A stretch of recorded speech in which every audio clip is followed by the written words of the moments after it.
employment that force individuals to engage within human excretia manually, but data from the National Commission for Safai Karmachari revealed that in India, one manual scavenger dies every 2 days. That's 1,470 people have died cleaning sewer lines and septic tanks in the past 2 years, sir, which is really a shame.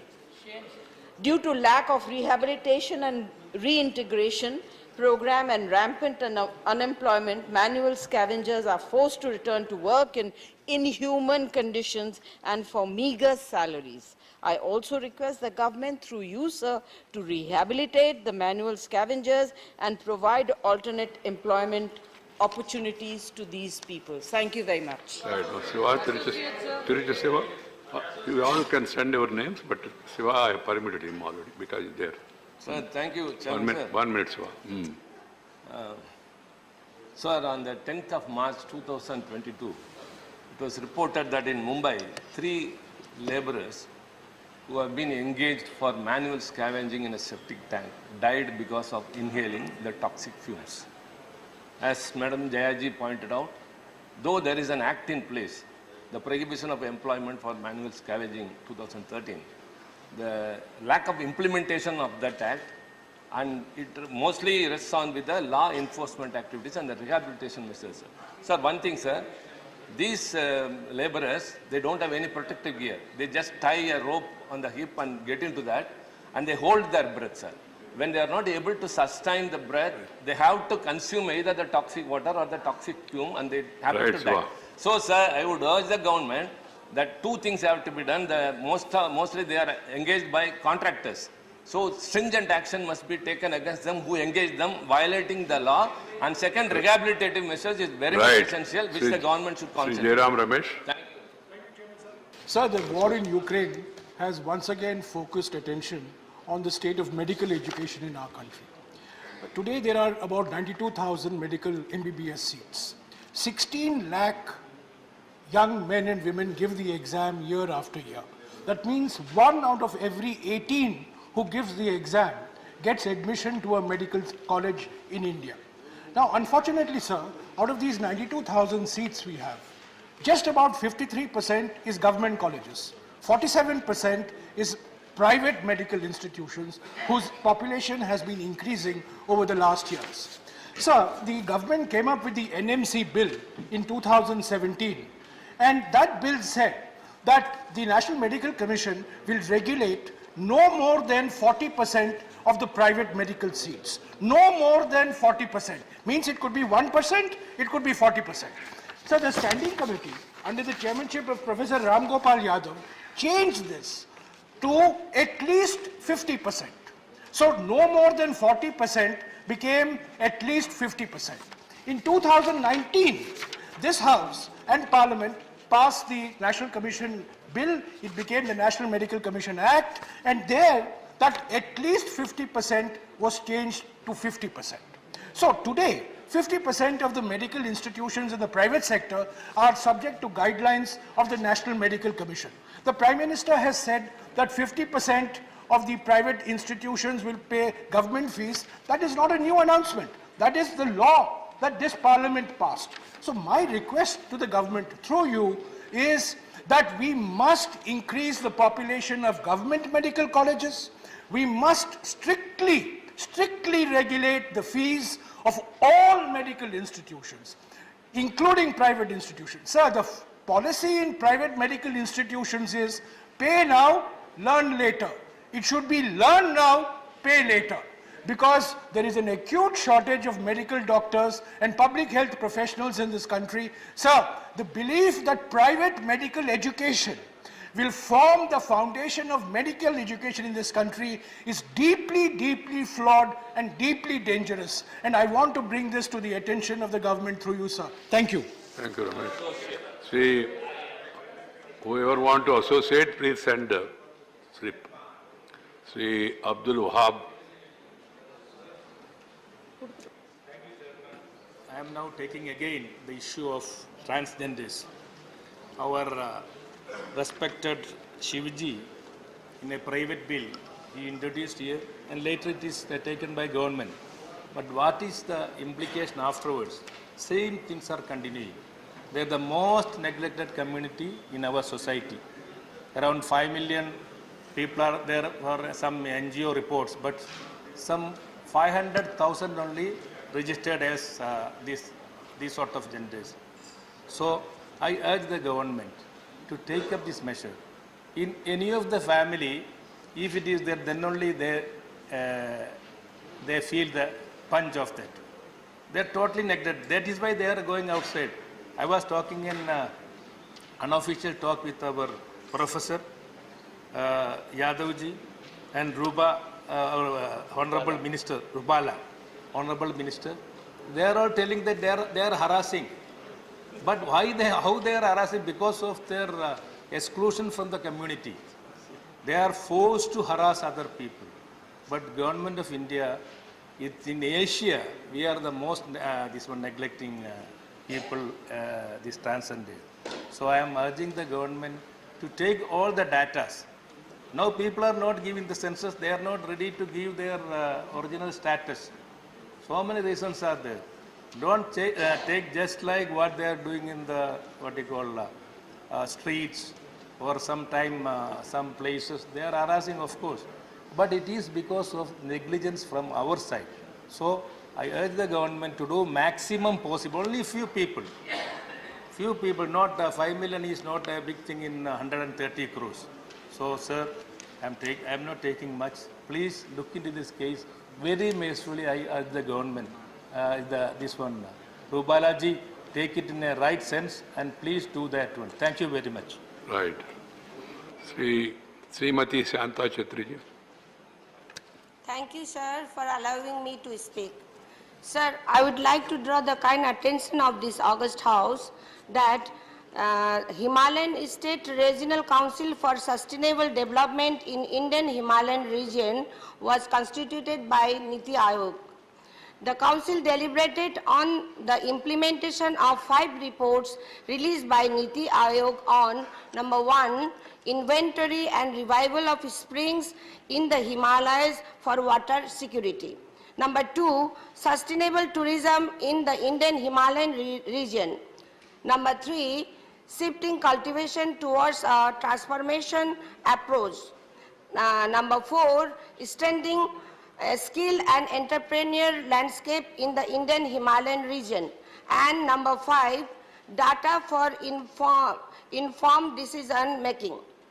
On this regards, I would like to urge the August House to seek detailed explanation from the Honorable Planning Minister why nothing so far has culminated into ground reality and no benefit or development so far for Himalayan, Darjeeling Himalayan region received so far. Thank you, sir. Thank you. Dr. Narendra Jadhav.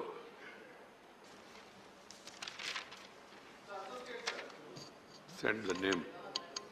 Send your name by slip. Thank you. Thank you, Chairman, sir. I rise today to speak for a community that has been neglected for a very long time. The size of the community might be too small for any political party to take it seriously to woo them, but the plight of that community is too large and pathetic to be ignored. Sir, I am speaking about the widows of Vrindavan. Their exact population is unknown. Destitute, deserted, and widowed, these women arrive in Vrindavan to earn their livelihood. They are abandoned, banished by their families, and they are left begging for survival. They are mostly dependent on the state, the bhajan ashrams, and the pilgrims that come to the town of Vrindavan. Sir, we are very proud of our family system, but this is a blot on Indian society. Most of these women are unable to access social welfare schemes because the proof of residence needed is not there with them for accessing government services, which they are unable to produce. Since majority of them are illiterate, it is not possible for them to exercise their property rights as well.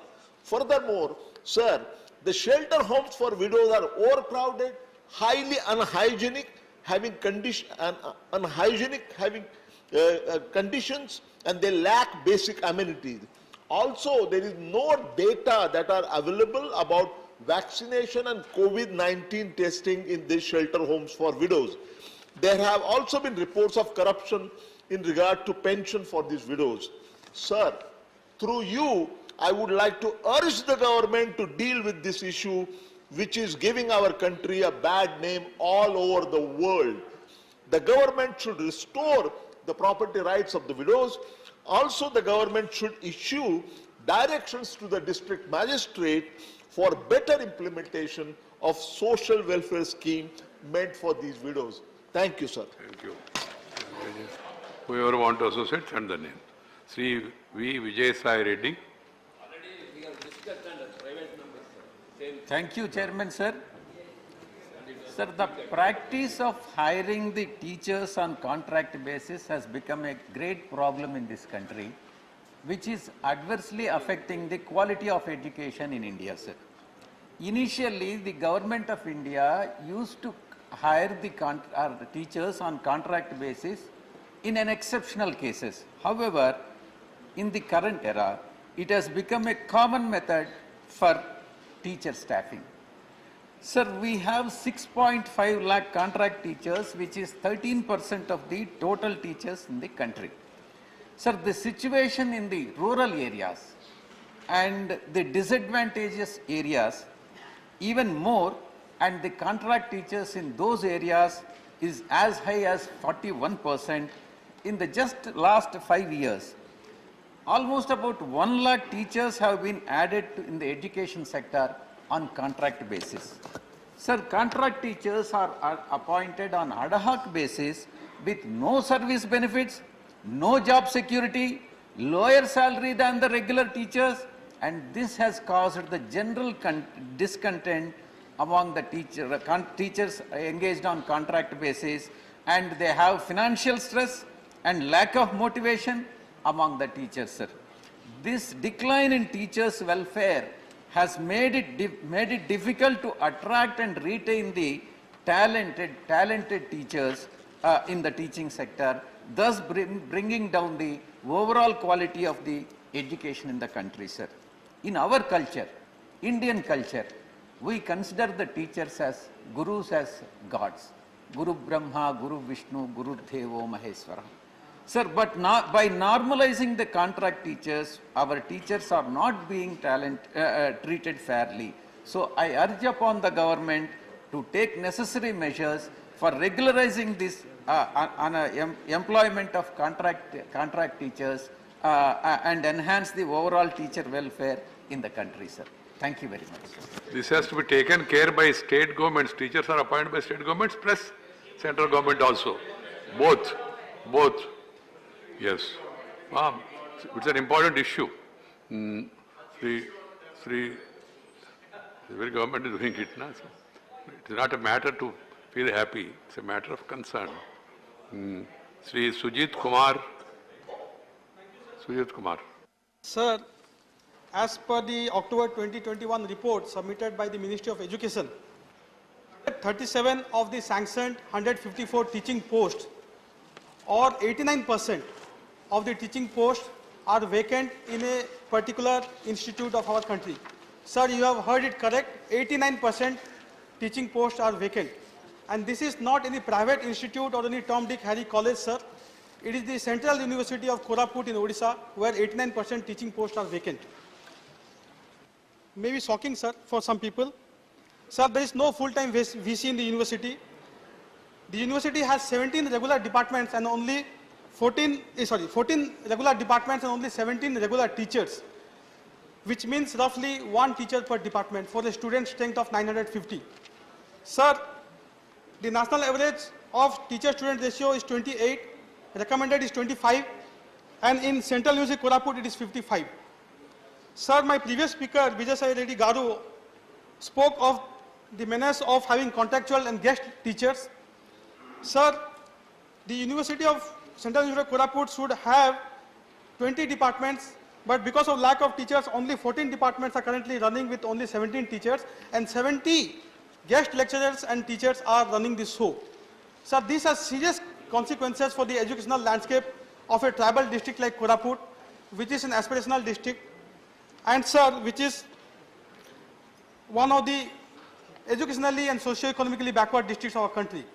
Sir, I had submitted a start question which is also listed at number 14 today on this very issue, but because it's unlikely to come up, I decided to submit a 0 hour as well, and thank you for admitting it, sir. I had raised this issue on 10th of February 2022 as well, sir, because of the criticality of the issue. Sir, in its reply, the ministry has said that in the country, there are 6,558 teaching and 15,227 non-teaching posts that are vacant in central universities across the country. These are huge numbers, sir. But, sir, I must compliment the government that for the first time since independence, the educational budget provisions have crossed 1 lakh crore. So, definitely we need to compliment the government. And, sir, we have a very competent education minister. So, I really hope that, sir, the ministry will fill up the permanent vice-chancellor post at the earliest, will speed up the process of filling up this teaching and non-teaching posts at the Central University of Koraput and across the country, and also have an institutional mechanism, sir, so that such large number of vacancies do not pile up, because education is the foundation of our nation, and we need to really take care that these vacancies don't add up. Thank you, Kumarji. Thank you. Sri Vinay Viswam. Yes, sir. So the gravest issue in the country, I'm sure all will agree to me, is unemployment. The data, no need to explain, because no data are correct. It's on the increase day by day. But when the pandemic came, we could see lakhs of people who were unemployed, who were employed, became unemployed on a day, and then it continued. And their numbers are very, very high. Sir, how they are leaving? This country has the right and a duty to ask it. How they are leaving? I should say they are not leaving. They are just surviving. Around us, they are surviving. In this Amatkal of India, lakhs of people, maybe crores, living in a difficult situation, has the right to ask us for whom we are running this country, for what we are ruling this country. Forget the politics. Sir, cutting across all the political spectrum, the people are having this problem, unemployment to these people. So the pandemic affected people, and their numbers are becoming higher and high. I believe that the government has a duty to think of them. I suggest the government, request the government to make a plan to support them, to give them some wages of support. And publish employment calendar. Of course, that also is a must. Publish an employment calendar and give them a support base and give them a wage system, and urgently depute a committee to look into the matter, and that committee should come with a report with minimum time, maybe 3 or 4 months. And in this way, we have to be with them. The country has to tell them that they are not forgotten. The country is with them. With this words, I request you and the government to take the matter very seriously. Thank you, sir. Please. Now you realize the importance of 0 hour and its utility also. Please see to it that 0 hours are not disturbed. To all. Dr. M. Thambidore. Thank you, Chairman, sir. Through you, I request the government of India to restore the Kachethi issue to safeguard the rights of fishermen of Tamil Nadu. Since unilaterally ceding the Kachethi to Sri Lanka under the Indo-Sri Lankan Marine Agreement in 1974, the safety and livelihood of Tamil Nadu fishermen have been at the stake. Sri Lankan Navy firing upon their boats, injuring and killing of fishermen and seizing their boats and fishing nets have been going endlessly. Many times have fishermen brutally beaten and put in the Sri Lankan prison illegally.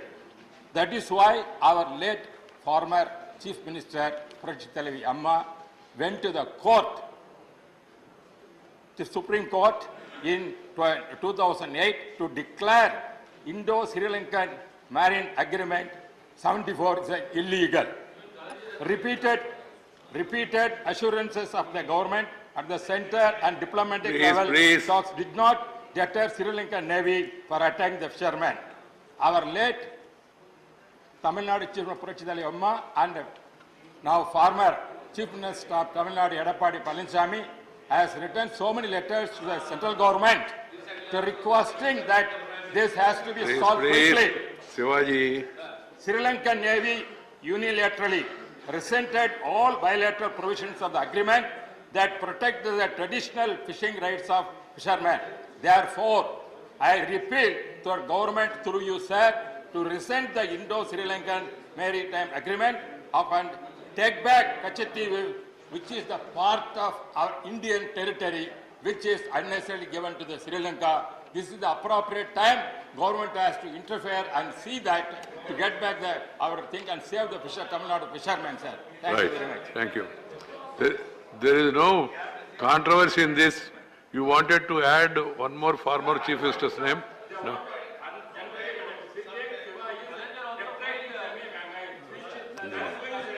Nine. Please, Shiva, please. Right. Okay. Please. Time. Right, Shiva. Let us not make controversies out of non-controversy. Srimati, please, no comment, no side comment. Please try to understand each other's point of view. If you have difference of opinion, at an appropriate time you can express it also. Srimati Priyanka Chaturvedi. Much Honorable Chairman, sir. When I called Priyanka Chaturvedi, I found Srimati Kanimoji standing, so I was... You know, your colleague is saying something. All the Srimatis were confused, sir. All Srimatis. No, she got a point. She was in the front, this row. That's why otherwise... Sir, I would want to draw the House's attention towards some sections of the Hindu Succession Act not being in favor of women. Under the gender-based rules governing the devolution of property, the relatives of a woman's husband have a stronger claim to her property than her parents and siblings. However, this is not true of the property belonging to a man. The present scheme of devolution keeps all the man's property within his natal family. This is inconsistent with equal treatment by the state as envisioned in Articles 14 and Article 15(1) of the Constitution of India. So this anomaly under the Hindu Succession Act also... Derek ji, please go to your seat. You can call him afterwards, after the House is adjourned, discuss also, no problem. So it also goes against India's commitments under the United Nations Convention on the Elimination of All Forms of Discrimination Against Women. Removing gender-based discrimination property-related legislation is one of the core requirements of CEDAW. The Supreme Court of India has also noted that a judicial or legislative intervention is necessary to remedy it. There are two ongoing cases where this issue is being considered. However, the legislature is the appropriate forum for amending legislation. We should not be looking towards the courts for policy decisions. Therefore, through this August House, sir, I urge the government to relook and revise these unfavorable sections of the Act and provide long due respite and rights to the women affected by these archaic rules, sir. Thank you so much, sir. Thank you. Whoever want to associate, please send your name. Dr. K. Keshavarao. Thank you, sir. Sir, it is a small issue, but a serious issue as far as Telangana is concerned. Sir, you know Adilabad, the most backward districts in the country, and it has a 48% of the tribal population in an ordinary state. It did not have any factories at all. It had two factories. Two were closed. One, after a very great struggle, the paper factory had come back. Now there is a cement industry, ICC. What we are saying is it is also closed. First it fell sick, then it was later closed. It has its own land. It has 750 acres, then 1,200 leased land. It has lime deposits of 48 million tons. It has water because the Godavari flows from there. Then it has also electricity because Telangana is full of electricity. It has labor What happened when it was closed? The BIFR closed it and gave VSS also to the employees. Then the employees went to the court, got it stayed. So still people are on the rules as far as this factory is concerned. Now the Chief Minister has requested the central government Prime Minister that he is prepared to pay the equity. Mr. Gadkari, during his discussions, said that NHI can take benefit out of this cement factory, so let us do it. This factory will be helping Marathwada, Vidarbha, and also the northern Telangana. So this employees issue, then the cement, much needed cement, NHI wants to join. We want to give, not only if they want more land, we'll give land. Whatever the central government wants, we would give that. And we will join in equity also. NHI wants to join in equity. So everything is straight. So let us try to concentrate on this and try to revive it, because in the court, still the people are on the rolls. That means they are employees, They did not take their money back. Thank you, sir. Thank you, Keshav ji. Sri Kailash Soni. माननीय सभापति जी, आपके माध्यम से लोक स्वास्थ्य के, लोक महत्व के अत्यंत व्यवहारिक पक्ष की तरफ आपके माध्यम से सदन का और सरकार का ध्यान आकर्षित कराना चाहता हूं। अभी कोविड में अनुभव आया, बहुत से प्रांतों के समाचार छपे, वेंटिलेटर से लेके अन्य सारे यंत्र हमारे इसलिए खराब हो गए कि मानव संसाधन नहीं था। मैंने भी मध्य प्रदेश में अपने जिले में 5 डिजिटल एक्सरे मशीन दी, उनके लिए अभी तक ऑपरेटर प्राप्त नहीं हुए हैं। और ये अपने ऑक्सीजन प्लांट, दीगर करोड़ों की मशीनें इसलिए खराब हो जाती कि तत्काल भर्ती के नियम इतने कठिन हैं कि इसमें समय लगता है। आपके माध्यम से सरकार को निवेदन करना चाहता हूं कि तत्काल थोड़े समय के लिए ये एमपी लेट्स में ये विधान कर दिया जाए। मैंने राशि दी थी, प्रावधान न होने के कारण वापस आ गई। मशीनें अकेले इलाज नहीं करती, आदमी की बहुत जरूरत है और तत्काल, ताकि करोड़ों की मशीन तुरंत उत्पादकता दे। इसके लिए एमपी लेट्स में 2 माह के लिए ये मानव संसाधन के लिए भी नियम बनाया जाए कि इसमें ये खर्च किया जा सकता है। धन्यवाद कार्य जी। नेम्स एंड श्रीमती पूर्व देवीनेतम। धन्यवाद अध्यक्ष महोदय। एक महत्वपूर्ण विषय पे आपके माध्यम से सदन को ध्यान आकर्षण करना चाहती हूँ कि जीएसटी की क्षतिपूर्ति को आगामी 10 वर्षों तक रखने की आवश्यकता के संबंध में है। महोदय, जीएसटी व्यवस्था लागू होने के बाद टैक्स नीति पर राज्यों की स्वतंत्रता बहुत कम हो गई है और राजस्व बढ़ाने के विकल्प नहीं बचे हैं। केंद्र सरकार ने निर्णय लिया है कि जून 2022 के बाद राज्यों को दी जाने वाली जीएसटी की क्षतिपूर्ति बंद कर दी जाएगी। महोदय, छत्तीसगढ़ नवनिर्माण राज्य है और देश को अर्थव्यवस्था के विकास में छत्तीसगढ़ राज्य का योगदान अन्य राज्यों की तुलना में बहुत अधिक है। जीएसटी क्षतिपूर्ति नहीं मिलने से वर्तमान में चल रहे जनहित के कार्यों और विकास कार्यों पर प्रभावित हो सकता है। अध्यक्ष महोदय, केंद्र की इस निर्णय के आगामी वित्तीय वर्ष में अकेले छत्तीसगढ़ को लगभग 5,000 करोड़ रुपए का नुकसान होने की संभावना है। यह समस्या अकेले छत्तीसगढ़ की नहीं बल्कि और भी राज्यों की इस संबंध में कमी आ सकती है। छत्तीसगढ़ के मुख्यमंत्री द्वारा केंद्र सरकार को पत्र भी भेजे गए हैं इस संबंध में। अतः आपके माध्यम से सरकार से मेरा अनुरोध है कि अर्थव्यवस्था पर कोविड-19 के दुष्प्रभाव से उभरने के लिए और राज्यों की जीएसटी का यथोचित लाभ मिलने तक कम से कम अगले 10 वर्षों के लिए जीएसटी की क्षतिपूर्ति को जारी रखा जाए। ये मैं आपके माध्यम से निवेदन करना चाहूंगी। धन्यवाद। Send the names. Send the names. Srimati Mamata Mahanto speak in Oriya. धन्यवाद सभापति महोदय मु सदन माध्यम ओडिशा राज्यर मयूरभंज जिले में शिमिलीपाल अभयारण्य उपरे मान्यवर जंगल मंत्री एवं पर्यटन मंत्री को ध्यान आकृष्ट करने को चाहूँगी। सभापति महोदय शिमिलीपाल को 1979 मसीह ओडिशा सरकार अभयारण्य भाव घोषणा करते 1980 मसीह 2750 वर्ग किलोमीटर अरण्यर निर्दिष्ट 845 वर्ग किलोमीटर अंचल को जातीय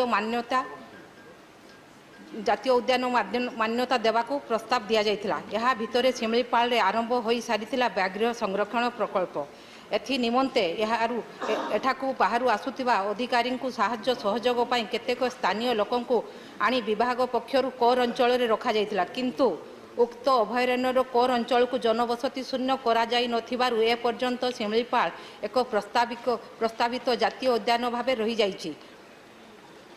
एणु तुरंत शिमिलीपाल को जातीय उद्यान रे मान्यता दिया जाऊ। सही परि पर्यटन विभाग शिमिलीपाल रे पर्यटन शिल्प प्रतिष्ठा पई उद्यम करा जाऊ कारण एठारे पर्यटन शिल्प प्रतिष्ठा हेले जिल्लार शिक्षक बेकार युवक युवती नियुक्ति पाइबे।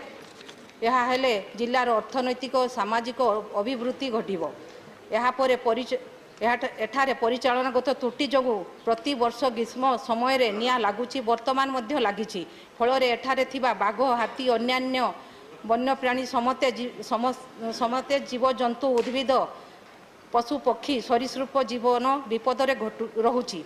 शिमिलीपाल संपर्कित खबर जातीय माध्यम गणमाध्यम न आसिबा दुखर विषय। गत वर्ष मु निजे शिमिलीपाल निया लिभाइबारे उद्यम करिथिली तेबे एठारे निया लागिबा मनुष्यकृत होइथिबारु एहार स्थायी समाधान दिगरे पदक्षेप निया जाऊ जहा फल रे परिवेश बंचिबो और आमे मध्य बंचिबा। तेणु मु सदन माध्यम रे निवेदन करूची एहाको गुरुत्व सहित विचार करी स्थायी समाधान करा जाऊ एवं शिमिलीपाल को जातीय उद्यान मान्यता दिया जाऊ। धन्यवाद। The translation, simultaneous translation is there. That's why.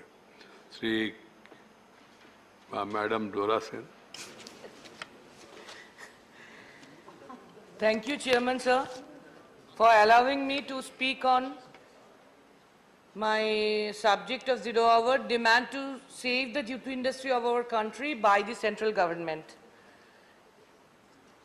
हम देश की और बंगाल की एक ट्रेडिशनल इंडस्ट्री जूट इंडस्ट्री के बारे में बहुत इम्पोर्टेंट कुछ इधर बोलना चाहते हैं sir.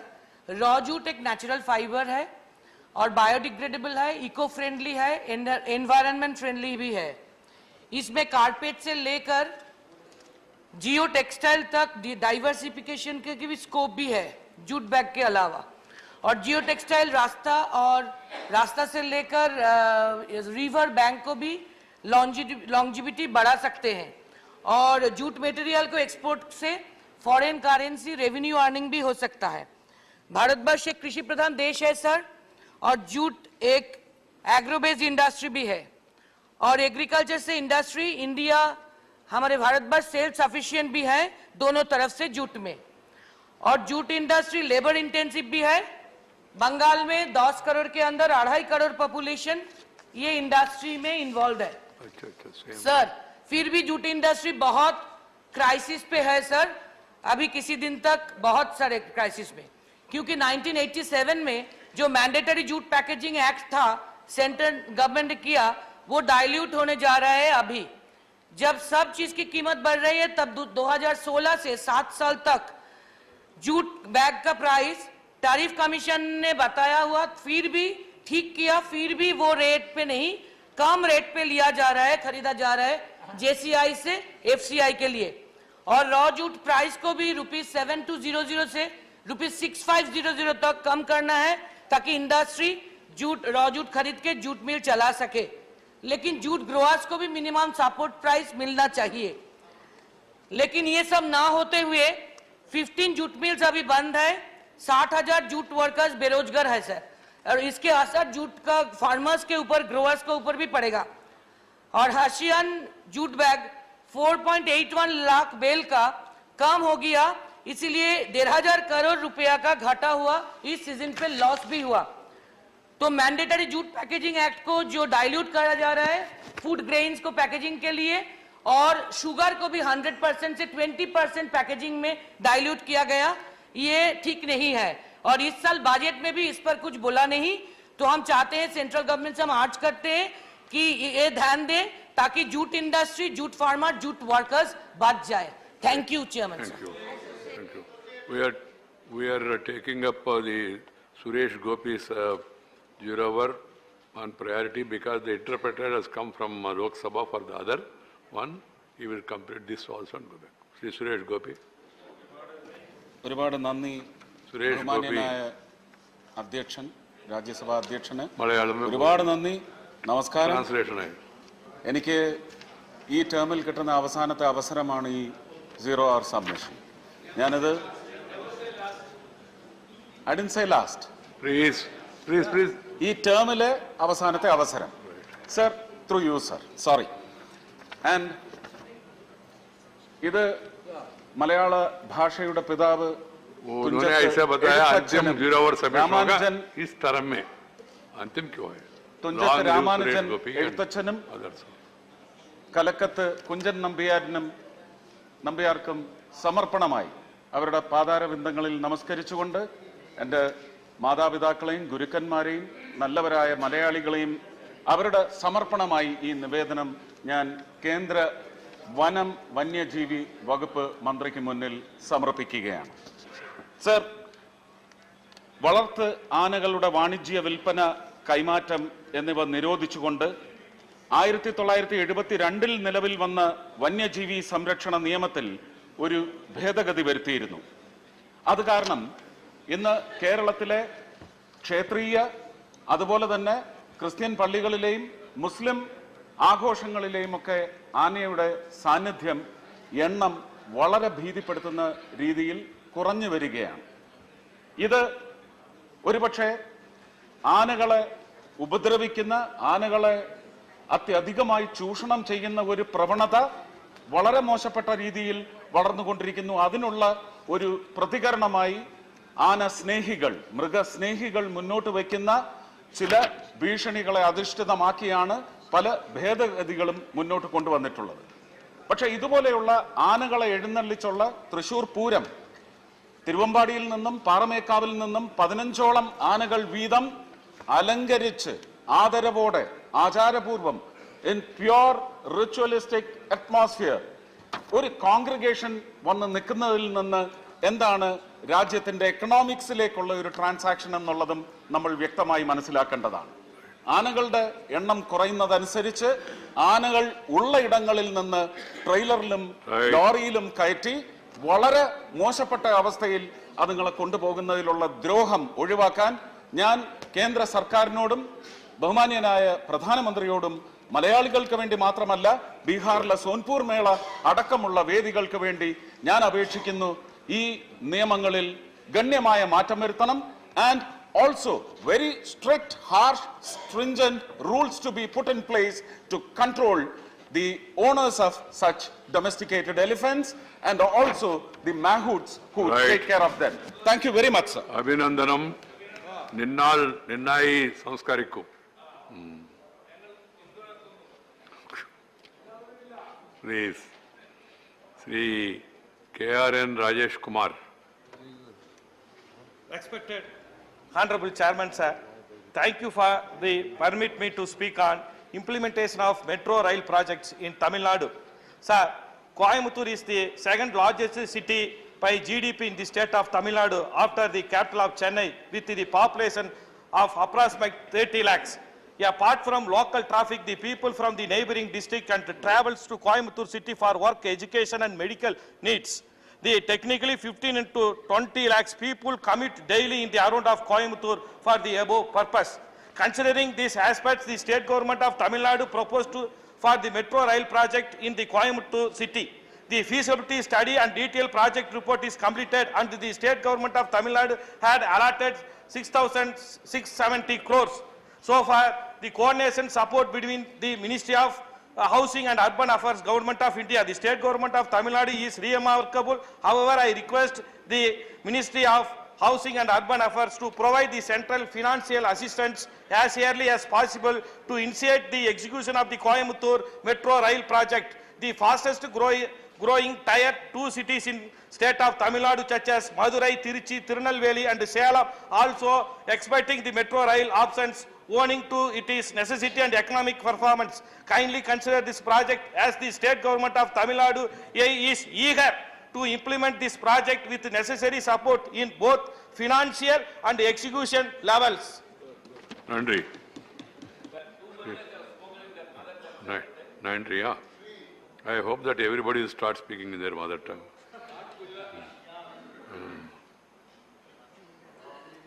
Sri RAJNATHSINGH Yadav. Please. RAJNATHSINGH Yadav.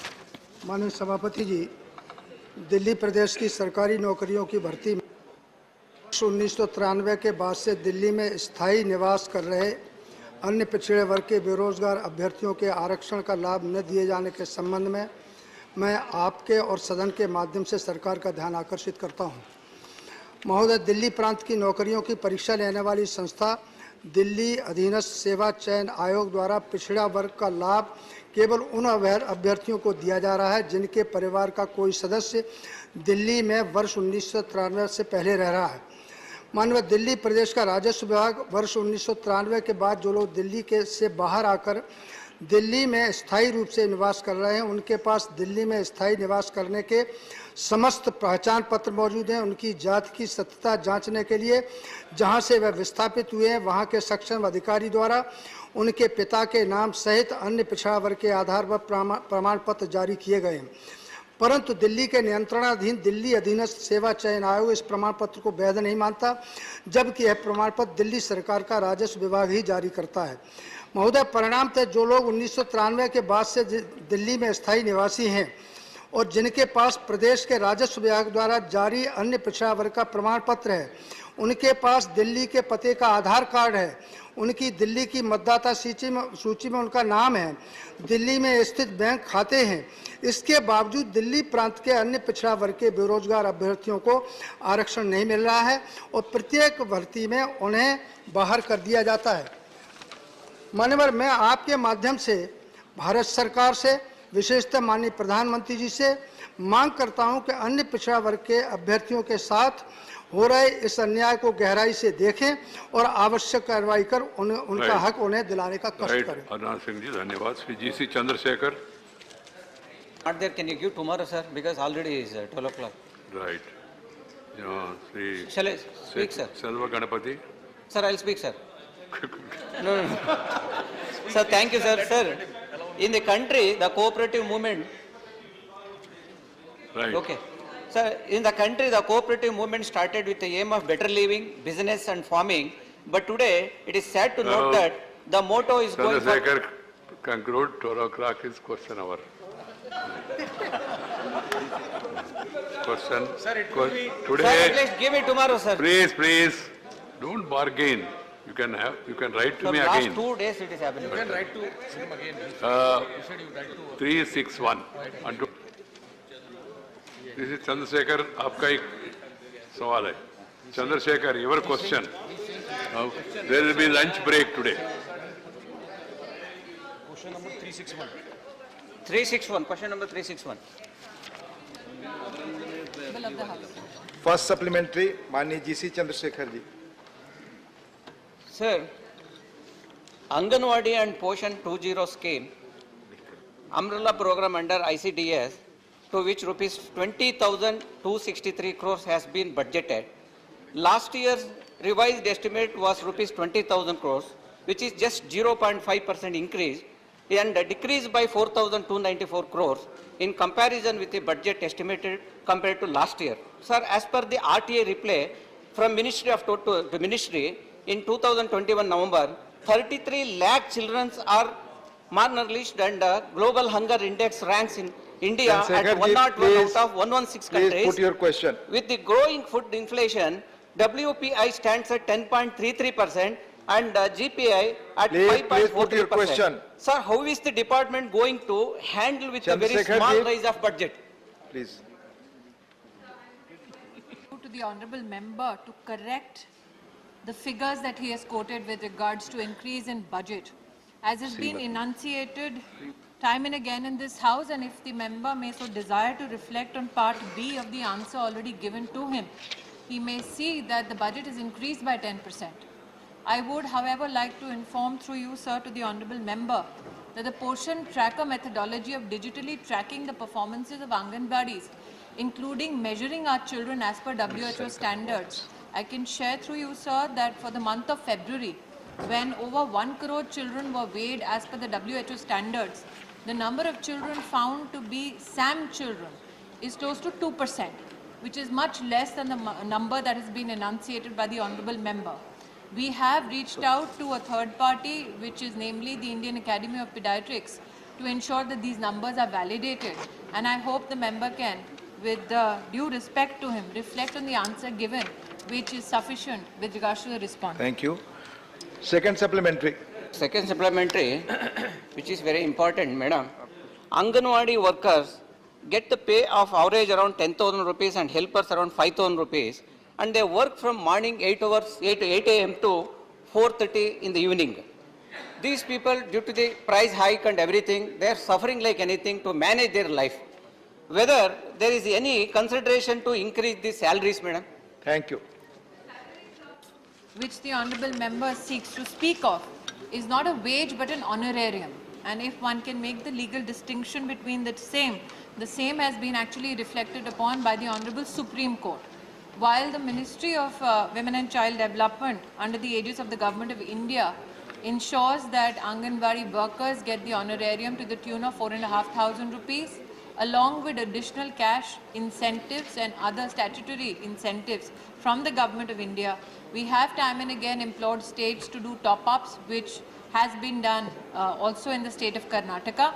And I must here, sir, highlight that apart from these interventions, the ministry periodically reaches out to state administration and tells them that we should not additionally burden Anganwadi workers with additional responsibilities which the district authorities may do from time to time.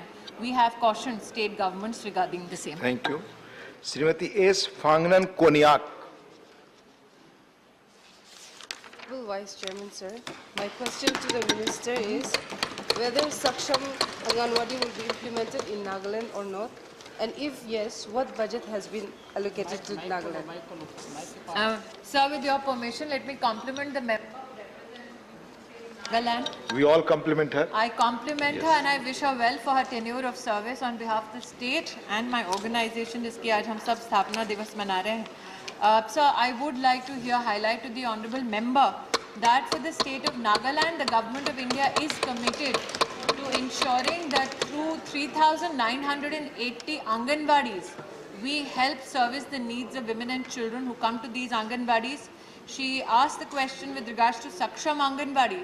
I would like to highlight to the honourable member that we have definitely ensured that Saksham Anganwadi scheme is implemented across the country and also in the state of Nagaland. And for the year 21-22, the Government of India under this project has given to the state of Nagaland close to 15,000 lakh rupees. Thank you. Dr. Kanimoji Sonu. Thank you, sir. Sir, in the COVID pandemic, how was the scheme implemented when there was a total lockdown going on?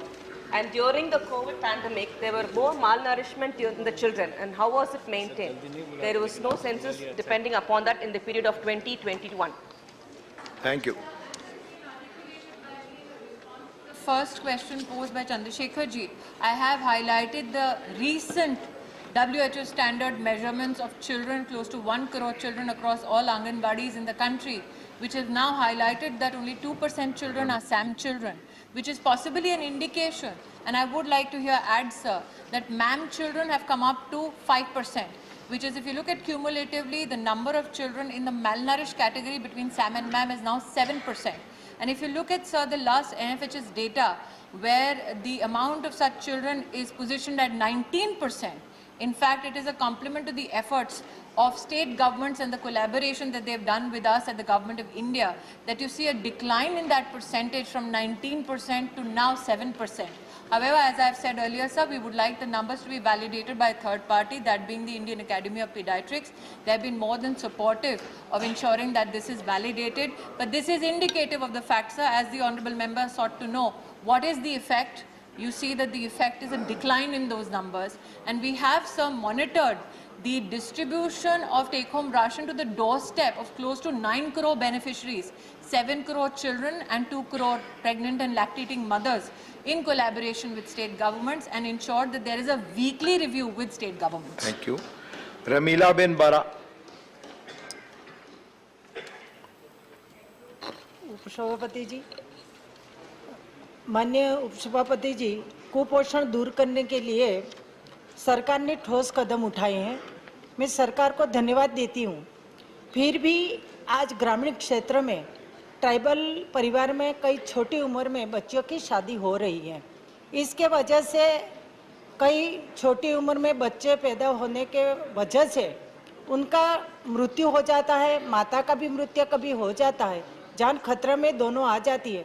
इसके आंकड़े सरकार के पास होंगे, लेकिन मैं आपके माध्यम से माननीय मंत्री से जानना चाहती हूँ, उनको रोकने के लिए कोई आयोजन है, ठोस कदम उठा रहे हैं? धन्यवाद। धन्यवाद। संसद को अवगत कराना चाहती हूँ कि पोषण अभियान समन्वय है भारत सरकार में 18 भिन्न भिन्न मंत्रालय और विभागों का, जिसमें मिनिस्ट्री ऑफ ट्राइबल अफेयर्स भी सम्मिलित है। जो माननीय महोदया ने उल्लेखित किया इस सदन में, वो अपने आप में हम सबके लिए चिंता का विषय है।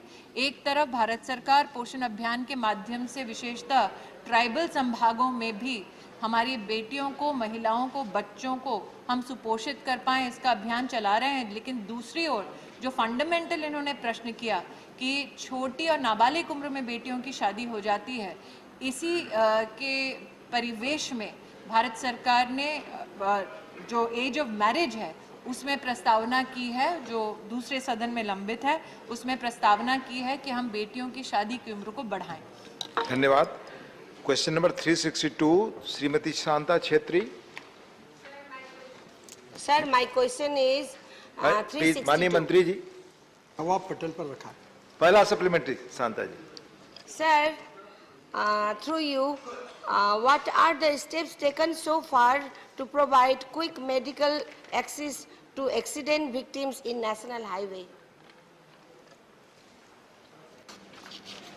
Sammaniya Speaker Mahoday, total of 710 ambulances have been deployed of NHI across 732 toll plazas. These ambulances attended to a total of 37,300 calls in year 2021-22. Regarding incident management has been deployed on the national highway stretches, where already we have given the facility of ambulance, crane and route patrol vehicle at 28 toll plaza in West Bengal. The helpline number is 1033 is created for emergency purpose for road users, and now we are developing 6 wayside amenities at every 40 km along national highway and expressway, and more than 600 wayside amenities will be developed across 22 states of country in 2020. Before 2024 we will complete it, and there is a facility for drone landing and helicopter landing. The helicopter ambulance also can be useful because taking that patient to the hospital, it can be possible at due course of time we will take him to the hospital. We are constantly very much worried about the accident rate. We have 5 lakhs accidents and 1,50,000 deaths.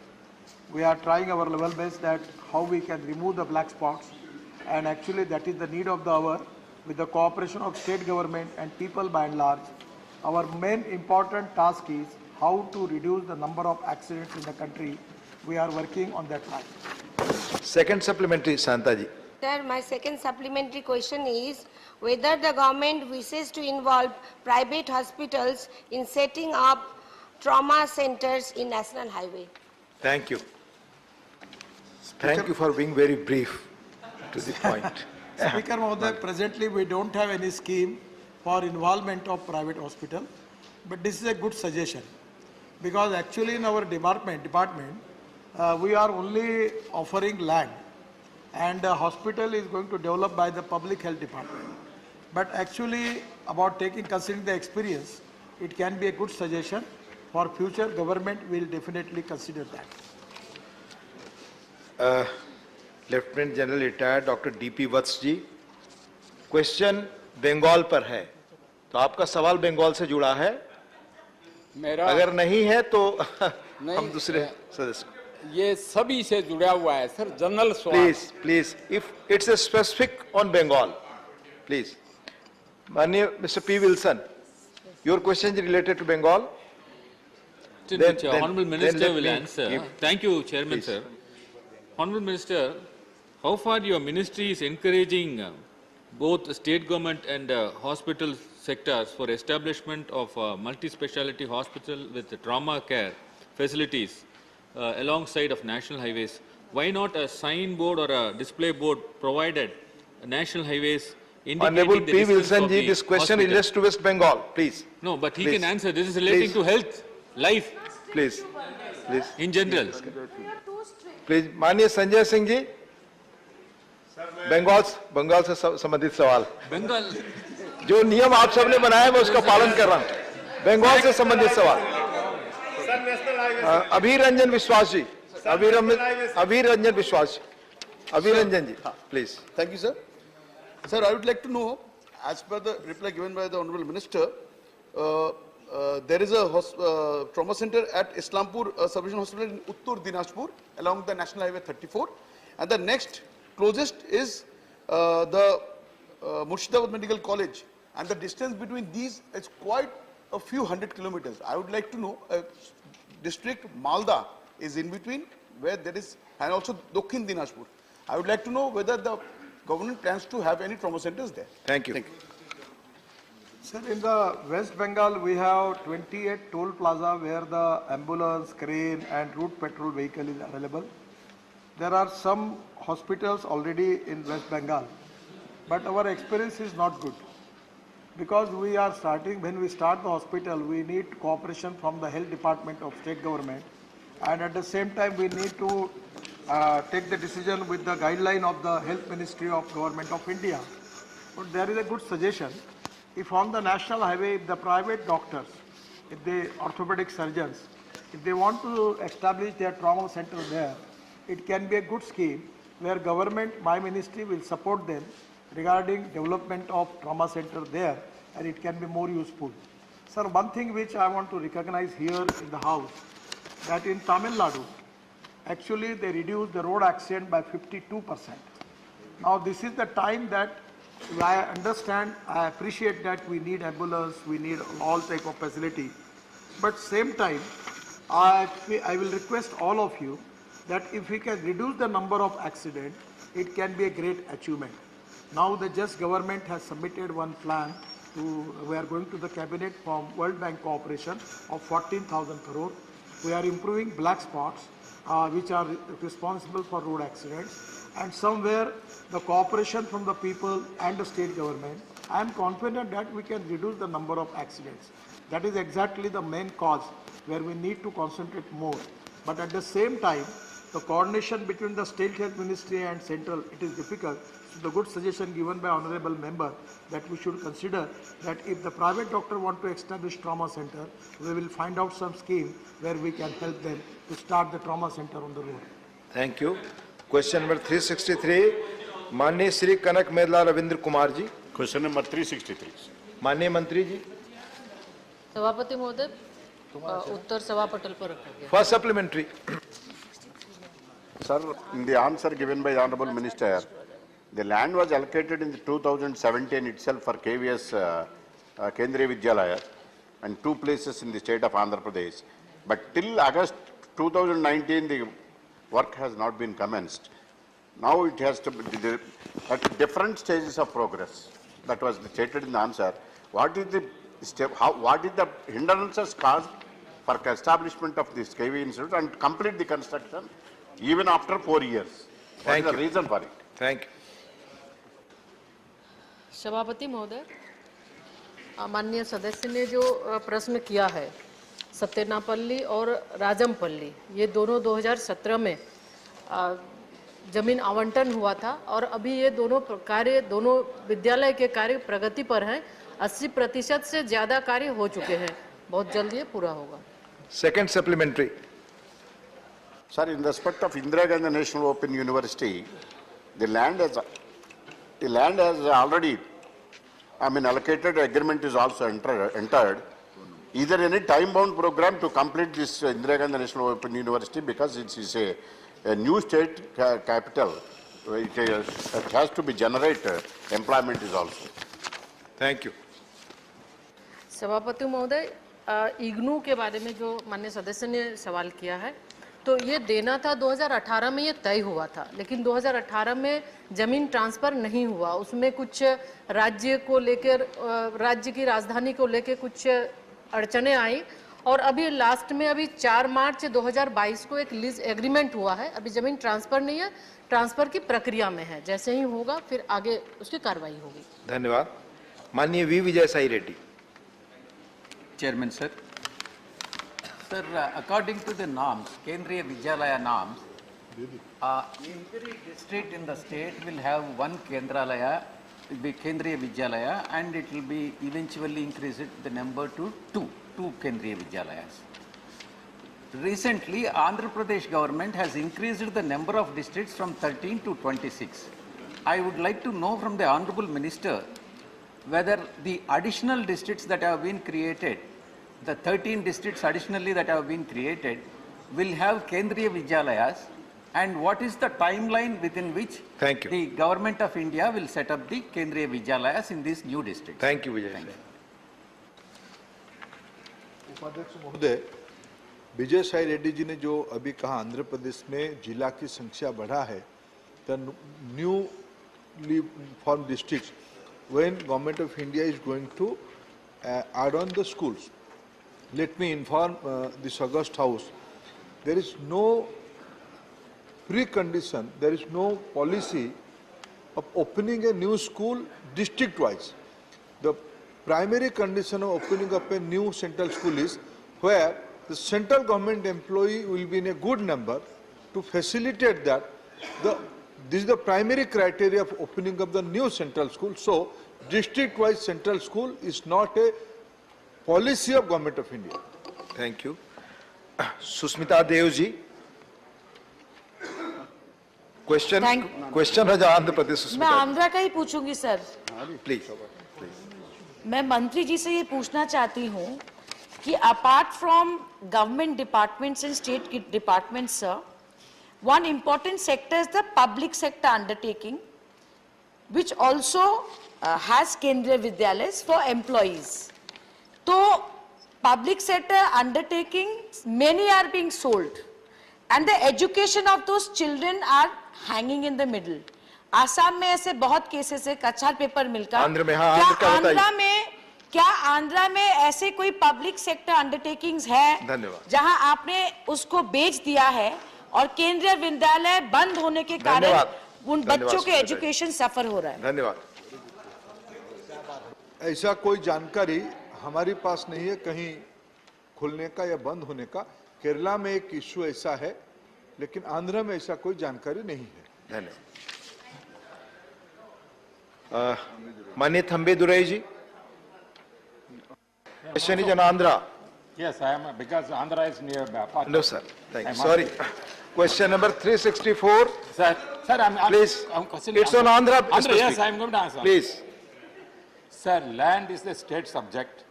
That is what our Andhra members raised.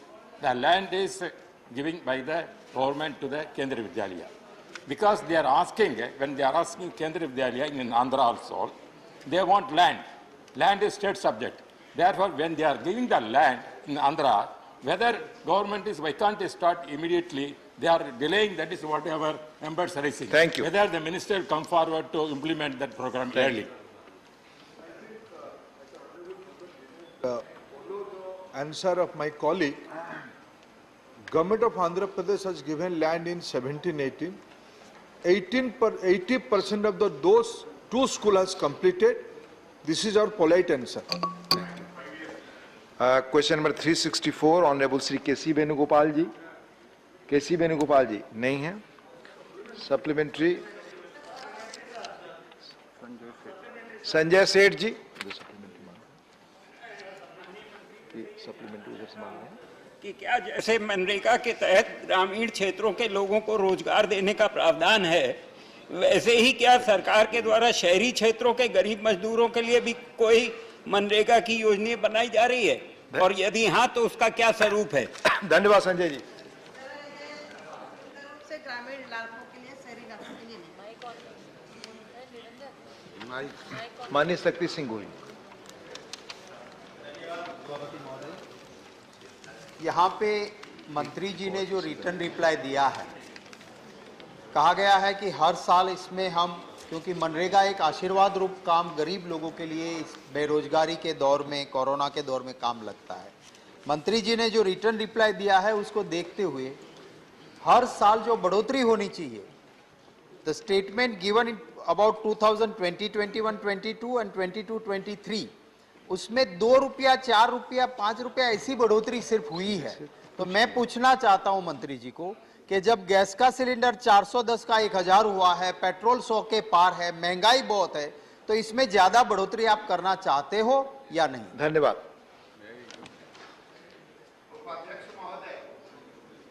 MNREGA का जो मजदूरी दर है, ये 2011 से CPI-AL के through हम इसकी बढ़ोतरी करते हैं, और आज भी हम उसी को आधार लेकर के जो उधर बैठे हैं उन्हीं के समय से 2011 से शुरू यही आधार लेकर के हम उसी आधार पे और प्रत्येक वर्ष कर रहे हैं।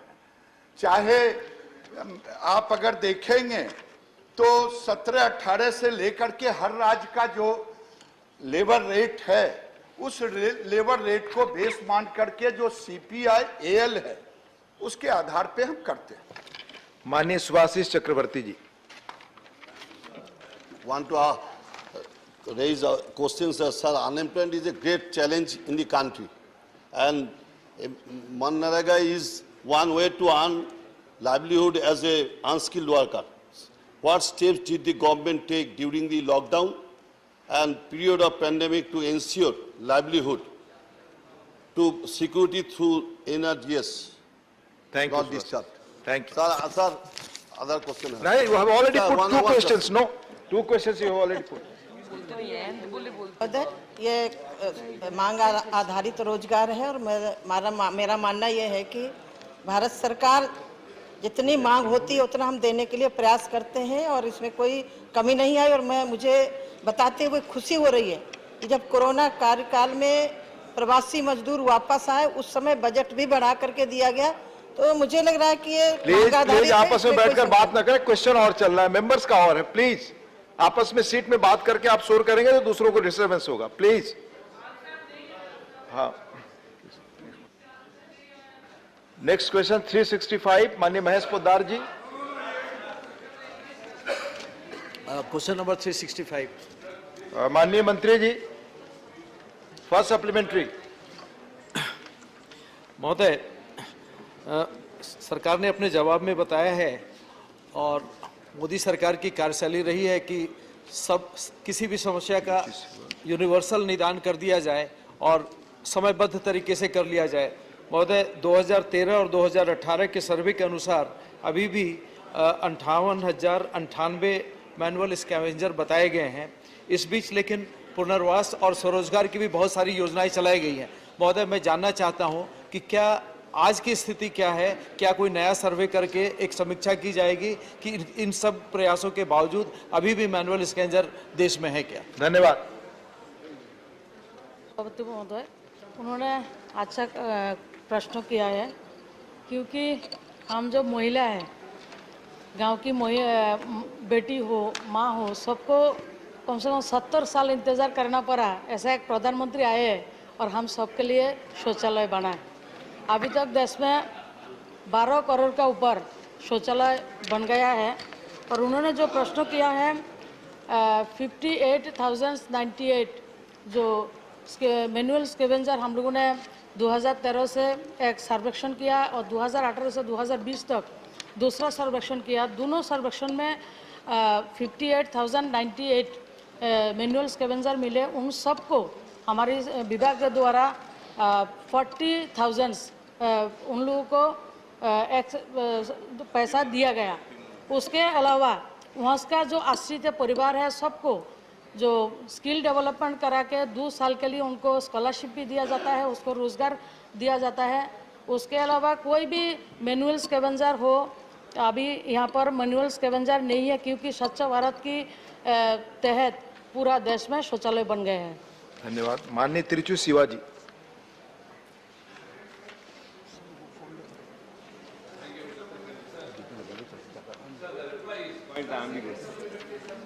Sir, says that there is no report of deaths due to manual scanning. However, 161 persons have died due to accidents while undertaking hazardous cleaning of sewer and septic tanks during the last 3 years. This is called manual scavenging, sir. Please. Question, please. Sir, no, when the reply, it must be very pertinent, sir, not confusing. So, as per the statement, sir, there are only 58,098 manual scavengers that have been identified in the survey. But actually, they are more. It's not as the Honorable Minister replied. It doesn't restrict to latrines only. The septic tanks are the main thing. So, it should be seen that the private people who engage them must be monetized. Thank you. And what are the steps you have given? Because the social stigma extends to their family also. What are the rehabilitation measures to their family? Thank you. Thank you.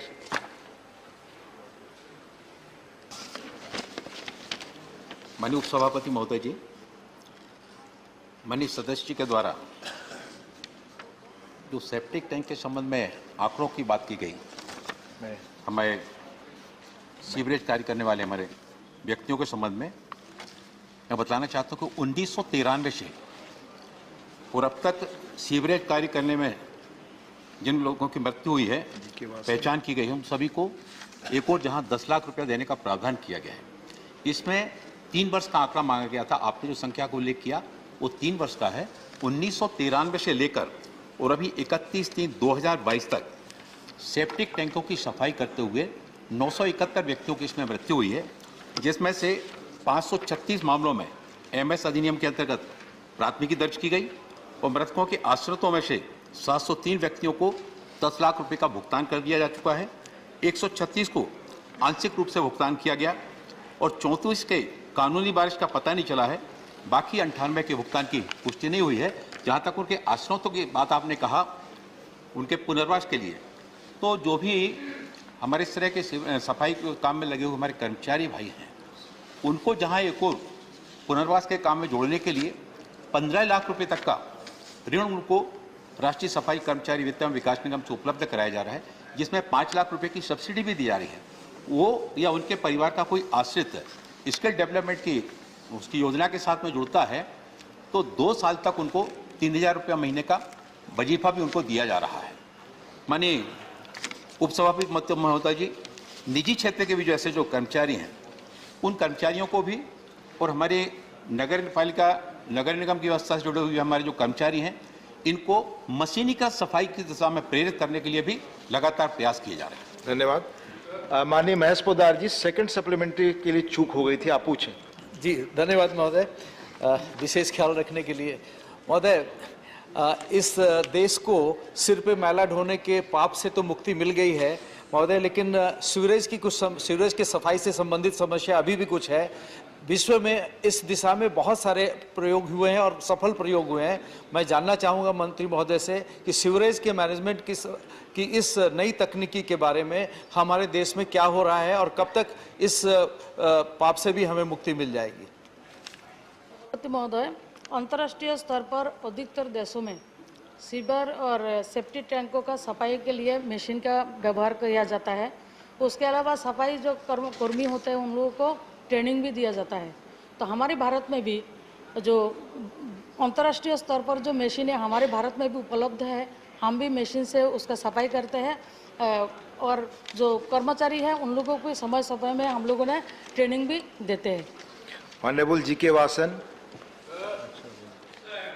Will the government consider partnering with the corporate sector by encouraging them to take up rehabilitation works and providing them appropriate safety equipment so that manually scavenging sewage threat to human life will come down? Thank you. हमारे जितने भी सफाई कर्मचारी है सबको machine दिया जाता है। उनको अभी तक हम लोगों ने 927 प्लेसों में अभी तक हम लोगों ने उनको को वर्कशॉप भी कराया। उन लोगों को मशीन भी देते हैं और जो भी सेल्फ हेल्प ग्रुप 5-5 व्यक्तियों का सेल्फ हेल्प ग्रुप करा के उनको 50 लाख रुपया उपलब्ध कराते हैं, जिसमें आप फ्रंट जो सब्सिडी है उसको करीब 19 लाख रुपया उनको मिलता है। और जिन लोगों ने व्यक्तिगत स्तर पे हम लोगों ने मशीन देते हैं उन लोगों को हम लोग 15 लाख रुपया उनको देते हैं। 5 लाख उनको सब्सिडी मिलता है। म्यूनिसिपल कॉरपोरेशन हो, स्थानीय निकाय हो, सबको हमारे विभाग की तरफ से मशीन का उपलब्ध हम कराते हैं। माननीय नीरज डांगी जी।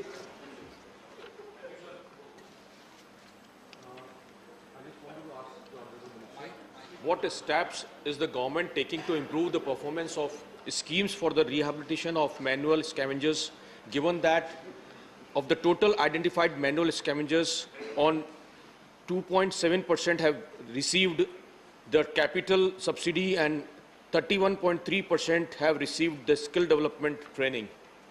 Thank you. Thank you, sir.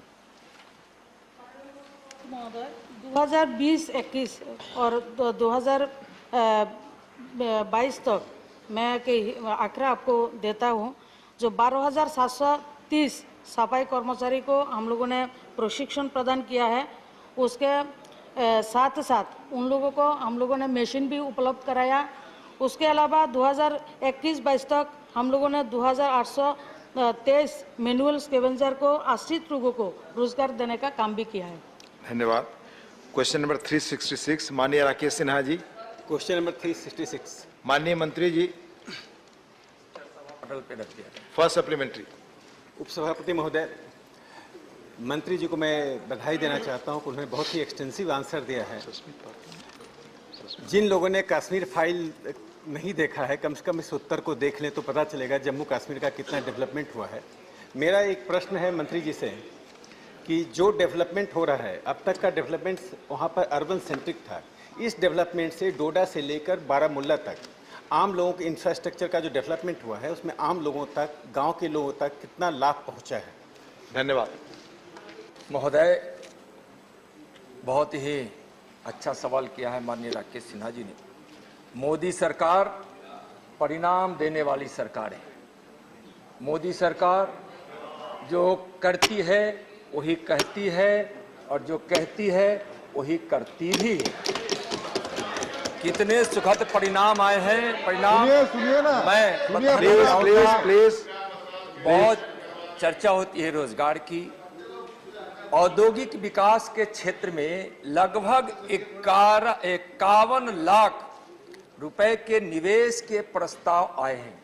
51,000 crore 51,000 crore रुपए के निवेश के प्रस्ताव आए हैं, जो वहां के नौजवानों को रोजगार देने में बहुत ही ज्यादा सार्थक है।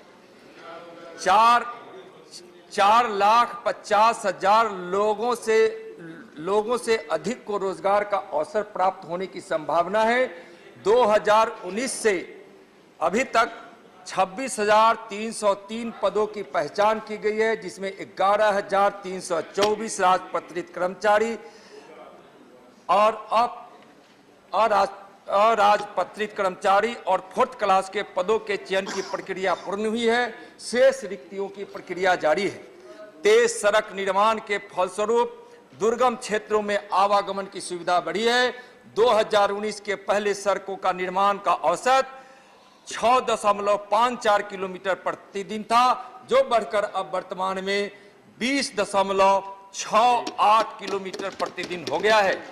1,000 से अधिक आबादी की बस्ती सड़क से जुड़ गए हैं और 2023 तक 500 आबादी वाली बस्तियां भी अधिकांश रूप में जुड़ जाएगी। सब महोदय 1 मिनट, कितना प्रभाव पड़ा है। काजी कुंड बनिहाल सुरंग के निर्माण से अब श्रीनगर से जम्मू की यात्रा जो पहले 10 घंटे में पूरी होती थी, अब 5 घंटे 50 मिनट में पूरी कर ली जाएगी।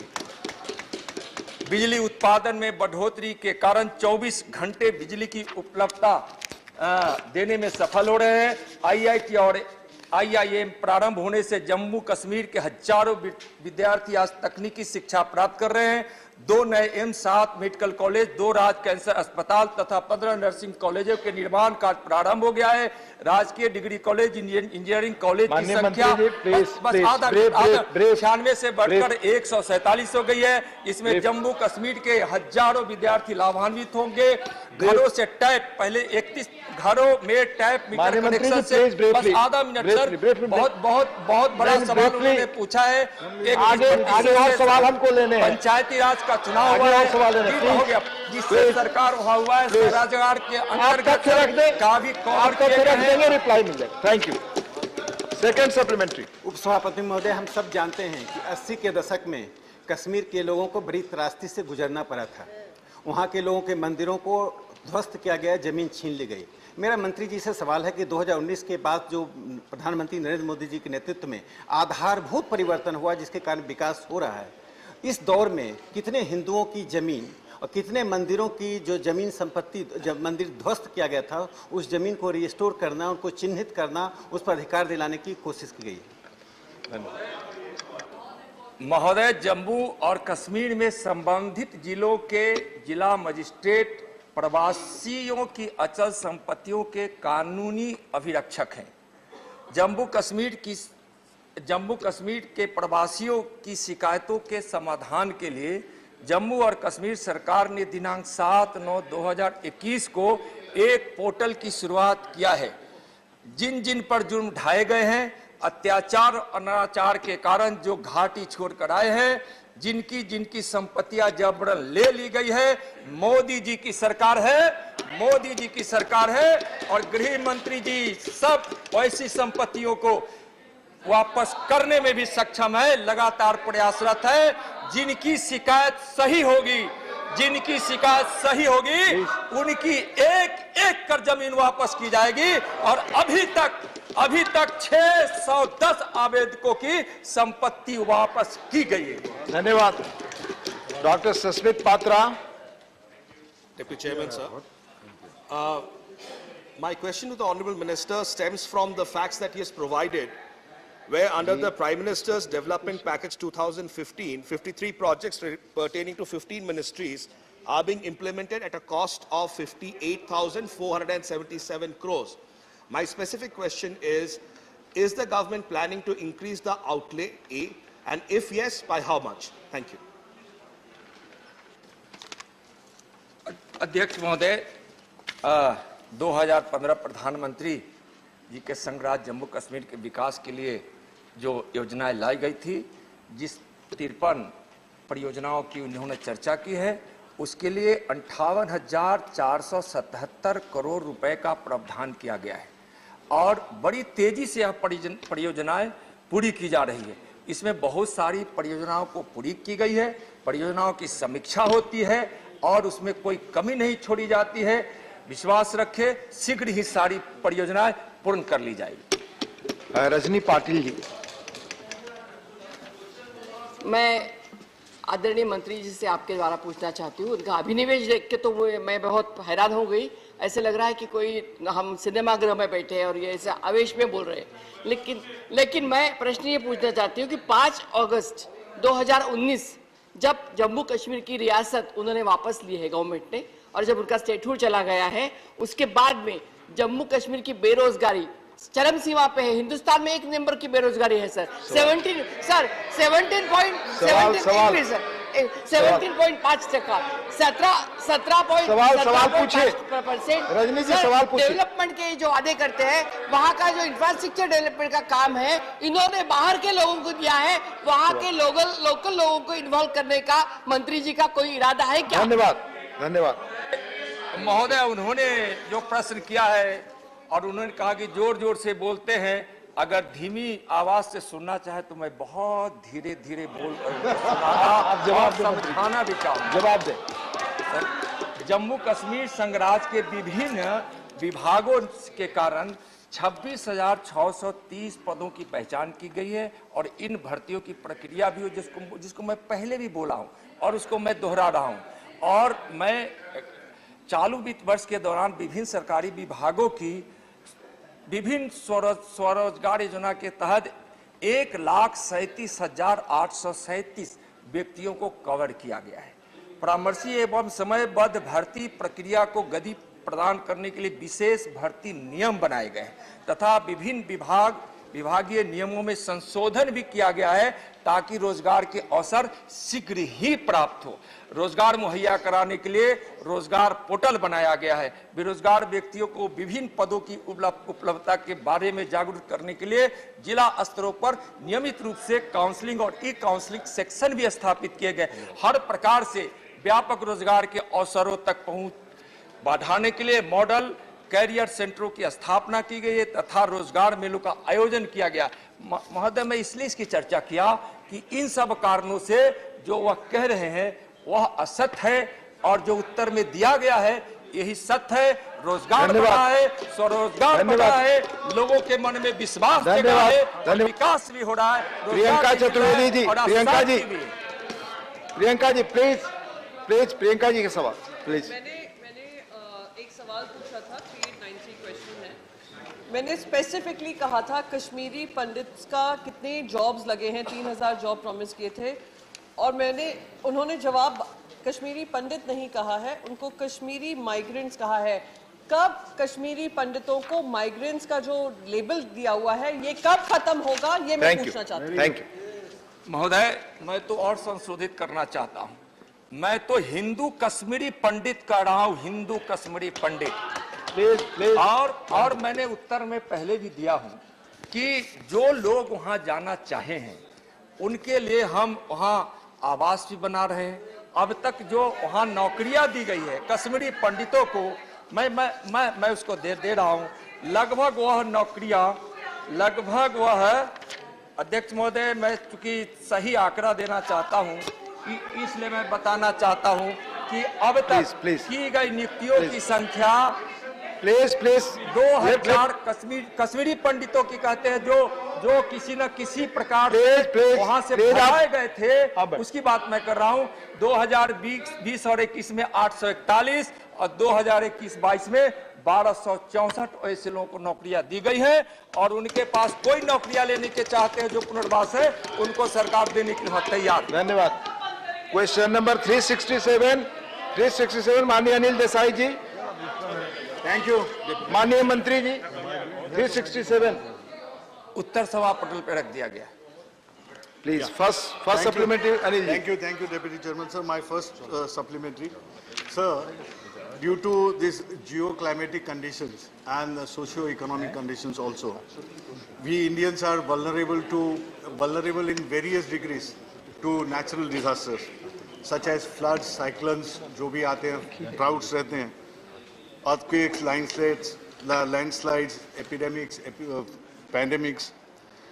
Sir, these catastrophes cause massive damage to life and property.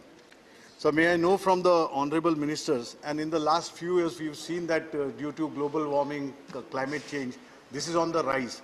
May I know from the honorable minister through you, sir, whether NDMA or the government is thinking to explore on the lines of how to cover or usage of financial tools like risk insurance. Is there any thinking which is there in the government? So that if this is taken care by risk insurance or so, it can be compensation, these massive losses can be compensated, which come due to disaster. Thank you. Thank you. उन्होंने सबसे पहले heat wave की बात कही। Heat wave के कारण बहुत ही अधिक मौतें बिहार में हो जाया करती थी और एनडीएमए ने हीट वेव की रोकथाम और प्रबंधन के लिए कार्य योजना बनाने के लिए दिशा निर्देश भी जारी किए हैं, जिसका उद्देश्य हीट वेव संभावित राज्यों को अपना हीट एक्शन प्लान तैयार करने में सुविधा प्रदान हो। सभी हीट वेव संभावित राज्यों के साथ हीट वेव की तैयारी संबंधी कार्यशाला आयोजित की गई है। हीट वेव से संबंधित मुद्दों पर गहन अनुसंधान में भी सहायता प्रदान की जाती है राज्यों को। इन उपायों के परिणाम स्वरूप हीट वेव के कारण जान माल की नुकसान में उल्लेखनीय कमी हुई है। 2015 में राज्य सरकारों द्वारा लू से मरने वाले की आंकड़ा जो दिया गया, संख्या दी गई, वह 2040 थी। 2040 मौतों की हीट वेव आपने कहा, आप जो और बोले हैं क्या प्रावधान करते हैं इंश्योरेंस का, वो भी हम हीट वेव की उन्होंने चर्चा की है नहीं? अगर आपको वो आंसर नहीं, प्लीज क्या माननीय सदस्यगण, मंत्री जी, माननीय मंत्री जी, 2020 में वो एक मिनट माननीय मंत्री जी, 4 हो गई है, 4। माननीय सदस्यगण, आप प्रक्रिया जानते हैं, किसी मंत्री के सवाल से अब अगर आप संतुष्ट नहीं है तो उसके लिए अलग प्रक्रिया है, आप उसका पालन करिए प्लीज प्लीज प्लीज। जहां तक उन्होंने अच्छा महोदय अगर मैं उनके प्रश्न का उत्तर सही नहीं दे रहा हूं तो उनका प्रश्न हीट वेव पर था, अगर नहीं था तो प्लीज दोबारा प्रश्न करें।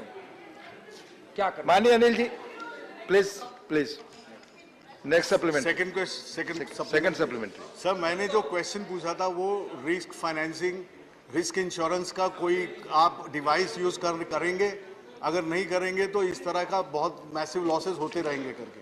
Anyway, my second supplementary, you can write back to me, आप आंसर दे सकते हैं मेरे को। Sir, my second supplementary is, sir, with the efforts of NDMA, there was a good measure which has come in place. Coalition for Disaster Resilient Infrastructure, that is CDRI, and that was launched by Honorable Prime Minister, and that was presented in United Nations Summit which was there in 2019, where our CDRI was acclaimed by different countries, and 30 countries have become member to that. They have endorsed the charter. May I know from the Honorable Minister what is the basic objective or the salient features of that CDRI? Thank you. Thank you, Anil ji. वो तो heat wave के बाद जो उन्होंने दूसरा उत्तर था, एक line में मैं प्रश्न था कह देना चाहूँगा कि insurance institute of the India के साथ इस विषय पर काम कर रही है और इससे इंश्योरेंस सॉल्यूशन करने में, निकालने में मदद मिलेगी और उस तरफ सरकार पहल कर रही है। दूसरा है कि अभी जो प्रश्न उन्होंने कहा है उसमें जो आपदा रोधी और संरचना के लिए गठन CDRI है, माननीय प्रधानमंत्री जी द्वारा 23 सितंबर 2019 को न्यूयॉर्क में संयुक्त राष्ट्र जलवायु कार्रवाई शिखर सम्मेलन में आधिकारिक तौर पर लॉन्च किया गया था और उसके बाद से 31 मार्च 2022 की स्थिति के अनुसार संगठन में 30 राष्ट्रीय सरकारों, 5 अंतर्राष्ट्रीय संगठनों एवं 2 निजी क्षेत्र के संगठनों सहित 37 सदस्य जुड़े हैं और अब CDRI का नई दिल्ली में एक सचिवालय भी है जो पूर्ण रूप से कार्य कर रहा है। महोदय, इसमें बिजली, संचार, परिवहन, स्वास्थ्य और शहरी अन्य संरचनाओं की सहनशीलता संबंधी महत्वपूर्ण मुद्दों पर वैश्विक राय तैयार करने के लिए इसमें सम्मेलन किए जाते हैं। डिजास्टर रेजिलिएंट इंफ्रास्ट्रक्चर पर अंतर्राष्ट्रीय सम्मेलन की मेजबानी भी भारत ने किया है। 2021 में सम्मेलन छोटे विकासशील द्वीप राज्यों की संवेदनशीलता के समाधान पर विशेष ध्यान केंद्रित किया। Thank you. माननीय सतीश चंद्र दुबे, आपके माध्यम से मंत्री जी से जानना चाहता हूं कि राष्ट्रीय आपदा प्रबंध प्राधिकरण के प्रयासों से आपदा प्रबंध में कितना प्रभाव पड़ा है? धन्यवाद। महोदय, NDMA के द्वारा जो कदम उठाए गए हैं, माननीय प्रधानमंत्री जी के नेतृत्व में केंद्र सरकार ने अपने सतत प्रयासों से प्राकृतिक आपदाओं से निपटने के लिए कई प्रकार के उल्लेखनीय सुधार भी किए हैं तथा सफलता भी मिल रही है। आपदा के समय माननीय गृह मंत्री जी स्वयं इसकी निगरानी भी करते हैं और कोविड का समय हो, चक्रवात के समय में, वज्रपात के समय में, शीतलहर के समय में, हीट वेव के समय में, बाढ़ के समय में, भूकंप के समय में, इस सभी समय में NDMA के सुझाए गए रास्तों के आधार पर और स्टेट से कोऑर्डिनेशन जो गृह मंत्रालय करती है, स्वयं राज्यों से कभी कभी बड़ी आपदा की जब पूर्वानुमान किया जाता है तो माननीय गृह मंत्री जी स्वयं राज्यों से भी मीटिंग करते हैं और इसके लिए आपदा मित्र भी बनाए जा रहे हैं। सामान्य चेतावनी प्रोटोकॉल भी ला दिया गया है, आपातकालीन सहायता प्रदान की जाती है और सबों के इंफ्रास्ट्रक्चर में काफी बढ़ोतरी हुई है, टेक्नोलॉजी को समाहित किया गया है और प्रयास हो रहा है कि ज्यादा जागृति ला जाए और विश्वविद्यालयों की शिक्षा में कहीं न कहीं धन्यवाद। Doctor Shantanu Sen. Thank you, sir. Sir, it is being heard and it is felt that whenever there is any disaster taking place in any state, the representatives of NDMA, they used to visit. But it is seen that they visit and they report with some ulterior motives for some particular states. So far our state of West Bengal is concerned, in the recent past, West Bengal was badly affected by Amphan, Yas, and even in COVID and Bulbul. We have seen the team visited. We have seen our respected Prime Minister also visited. But unfortunately, we are yet to get the financial aid which we are supposed to get from the central government. Through you, my question to my minister is, why such discrepancy with the most potential state run by opposition like West Bengal? Thank you.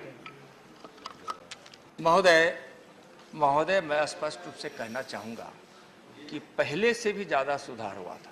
पहले तो कोई आपदा आने के पश्चात जब अनुरोध मिलता था तब यहाँ IMCT की टीम जाती थी, लेकिन अब तो राज्य अनुरोध नहीं भी करता है तब भी आपदा के पश्चात तुरंत ही यहाँ से IMCT की टीम जाती है, आकलन करती है, उसकी एक प्रक्रिया है, वित्त आयोग के द्वारा उसको कुछ निर्धारित उसकी शर्तें हैं, कुछ NDMA के सुझाव गए रास्ते के आधार पर जो वहाँ से आकलन आता है उसकी यहाँ समीक्षा होती है, उसकी एक कमेटी बनी हुई है और समीक्षा करने के बाद उसका भुगतान भी होता है।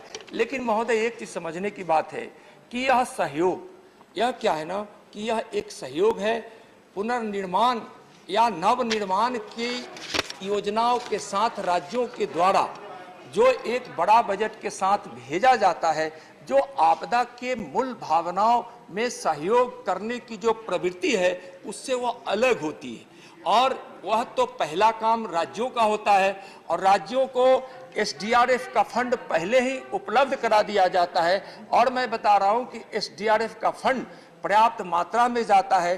पहले जो वित्त आयोग अनुशंसा करता था, 15वीं वित्त आयोग ने जो SDRF के लिए NDRF के लिए जो फंड बनाया है वह 109 गुना बढ़ाकर मोदी सरकार दे रही है, 109 गुना। जहां तक बंगाल की बात है तो मैं बता रहा हूं कि जब प्रधानमंत्री जी उस समय वहां गए थे तो उन्होंने 1000 करोड़, सर उनको सोचना चाहिए, स्वयं प्रधानमंत्री जी 1000 करोड़ अम्फान के बाद वहां देकर आए, 1000 crore.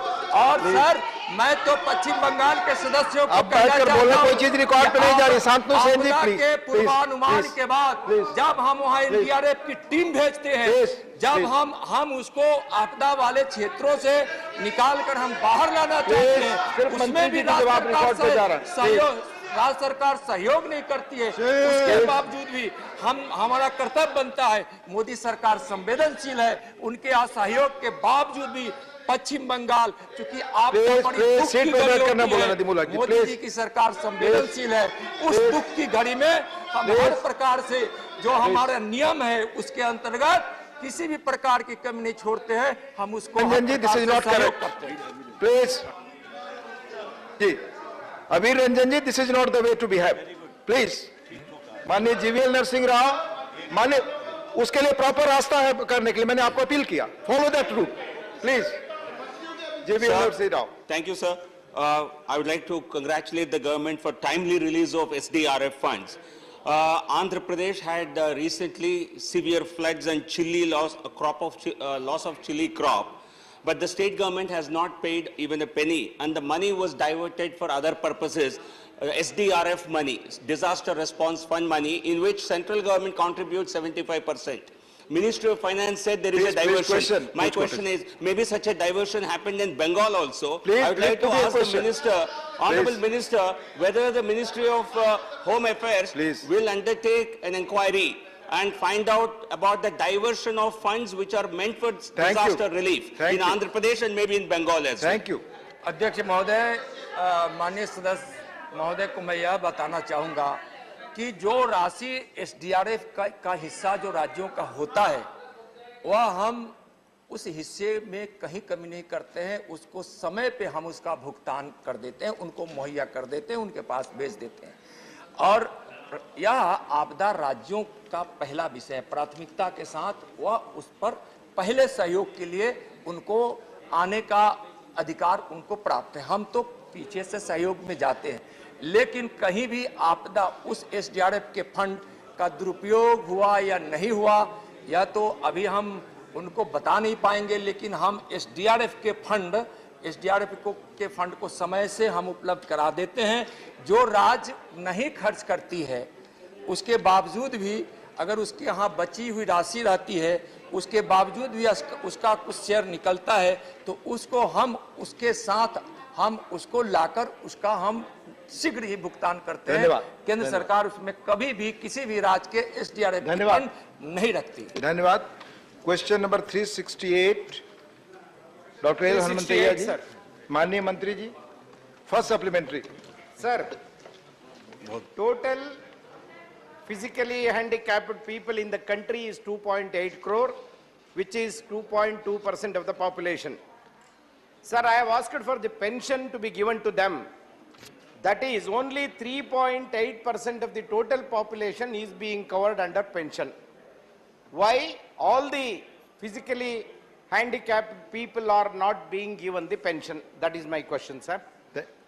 Thank you. First of all, राष्ट्रपति महोदय जी, माननीय सदस्य के द्वारा जो पेंशन संबंधी प्रश्न उठाया गया है, केंद्र सरकार ग्रामीण विकास मंत्रालय के द्वारा राष्ट्रीय सामाजिक सहायता कार्यक्रम के अंतर्गत दिव्यांगजनों को, वरिष्ठ नागरिकों को पेंशन देने का प्रावधान ग्रामीण विकास मंत्रालय के द्वारा किया जाता है। जितने भी दिव्यांगजनों के प्रमाणीकरण होने के बाद और पेंशन के लिए अप्लाई किया जाता है, ग्रामीण विकास मंत्रालय के द्वारा उसमें पेंशन देने का काम निरंतरता के साथ में जारी है। Second supplementary. Sir, the central government is giving only 300 rupees as pension, sir. In the whole, which is, I mean, very, very insufficient, as everybody knows in this house. Sir, my question is, only 2 states in the country are giving at least reasonable pension. One is Telangana, 3,160. Another one is Delhi, 2,500. Sir, I want the direction from the central government, all the states, at least 2,000 should be given to differently abled person. And one more thing, sir, I want to request the government of India to have a survey for those who wanted pension and those who are eligible for pension, and all those people should be given minimum pension of 2,000 rupees across the country. So both these points are suggestions or questions? Yeah, this is my question. Please. दिव्यांगजनों को दी जाने वाली top up करने के लिए राज्य सरकारों की अपनी योजनाएं हैं और अनेक राज्य सरकारों के द्वारा इसमें अलग अलग तरीके से माननीय मंत्री जी, 1 बज चुके हैं। एक क्वेश्चन और खत्म हुआ। Please statement by minister correcting answer to question Sadhvi Niranjan Jyoti टुले। मैं आज की संशोधित कार्यसूची में मेरे नाम के सामने उल्लिखित दिनांक 23 मार्च 2022 राज्यसभा अतारांकित प्रश्न संख्या 2342 के उत्तर के संशोधनार्थ एक विवरण सदन के पटल पर प्रस्तुत करती हूँ। धन्यवाद। House stands adjourned till 2 PM।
एक विद्यार्थी जो नवीन जो है उनकी मृत्यु वहाँ हुई।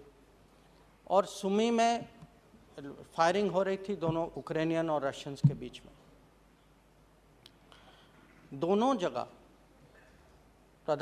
खार्किव में एक हमारे ही मेंबर ने यहाँ पूछा कल कि प्रधानमंत्री के बात करने का प्रभाव पता नहीं क्या था।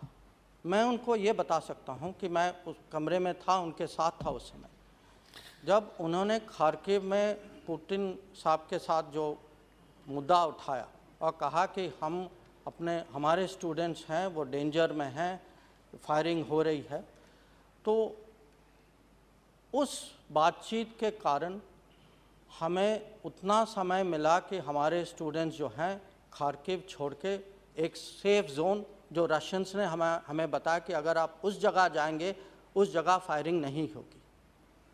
और सुमी में उन्होंने दोनों से, क्योंकि हमने लोगों को निकालने की कोशिश की, फायरिंग हुई। एक टाइम तो स्टूडेंट बस में बैठ भी गए थे, हम निकलने वाले थे और फायरिंग फिर से शुरू। तो उन्होंने दोनों प्रेसिडेंटों से बात की, और क्योंकि दोनों लोग कह रहे थे कि फायरिंग दूसरा देश कर रहा है, और दोनों को समझाया कि हमें इस समय से इस समय अगर आप अपनी फ़ौज को बताएं कि आप फायरिंग ना करें। और फिर यूक्रेन से हम लोगों ने उनकी सहायता भी ली, प्रोटेक्शन भी ली, रेड क्रॉस को भी साथ ले गए, और उसी के कारण जो आखिर का जो इवैक्यूएशन, सुमी का जो इवैक्यूएशन जो था, ऐसे ही हुआ। थोड़ी बहुत कल बात ये भी हुई कि एम्बेसी क्या कर रही थी, कि कुछ शहर थे जहाँ हम कुछ स्टूडेंट के लिए कुछ कर नहीं पाए या हम थे नहीं वहाँ। अब एम्बेसी राजधानी में थी, वो तो नेचुरल स्वाभाविक है, और जब आखिर में और काफ़ी समय तक वो राजधानी में रहे, जब प्रेशर बॉर्डर, पश्चिमी बॉर्डर में जब हमारे स्टूडेंट्स बहुत सारे लोग वहाँ गए और बॉर्डर में फंस गए लोग, तो हमने एम्बेसी को फेज़ वाइज, पहले आधी एम्बेसी और फिर बाकी एम्बेसी लिविव में गई, जो पश्चिम यूक्रेन में है, ताकि वो बॉर्डर के नज़दीक हों और यूक्रेन के अंदर से स्टूडेंट्स की सहायता कर पाएँ, क्योंकि हमारी टीम्स यूक्रेन के बाहर सीमा में थी। जो ईस्टर्न सिटीज़, पश्चिमी शहर जैसे खार्किव या सुमी में लोग जो फंसे थे, वहाँ हम लोग उनके साथ हमने कांटेक्ट बना के रखा, और उनको जो निकालने की सहायता, उस पर थोड़ी सी कल चर्चा हुई। मैं स्टूडेंटों से क्रेडिट लेना नहीं चाहता, क्योंकि उन्होंने जो झेला है उसके लिए तो मेरे पास शब्द ही नहीं। पर यह सत्य है कि ज़्यादातर लोग जो वहाँ से निकले वो ट्रेन में निकले, और वो ट्रेन इसीलिए स्पेशल ट्रेन चलाए गए क्योंकि हम लोगों ने यूक्रेन सरकार पे दबाव डाला और कहा कि हमारे स्टूडेंट हैं वहाँ, तो आप जब तक वो निकलेंगे आप प्लीज़ ट्रेन चलाते जाइए। और उसके कारण, और जो बसेस हैं कुछ लोगों ने अपना लिया, कुछ लोगों कंट्रैक्टर ने दिया, कुछ बसेस के लिए हम लोगों ने उसकी जो व्यवस्था जो की। तो मैं ये नहीं चाहूँगा कि अब ऑपरेशन गंगा हो चुका है, हमारे स्टूडेंट आ चुके हैं। मुझे लगता है कि इस समय हमें सोचना चाहिए कि हम लोग जो हैं साथ मिलकर हमने क्या किया, कैसे किया। मैं मानता हूं कि इसमें कुछ लेसन्स भी हैं, और जब भी हम कोई भी ऑपरेशन करते हैं, तो ऑपरेशन राहत किया या संकट मोचन किया, हमारे मिनिस्ट्री में एक परंपरा है कि जो भी इवैक्यूएशन ऑपरेशन करते हैं उसकी स्टडी होती है, उसकी जो वहाँ से जो हमें सीखना चाहिए वो हम सीखते हैं।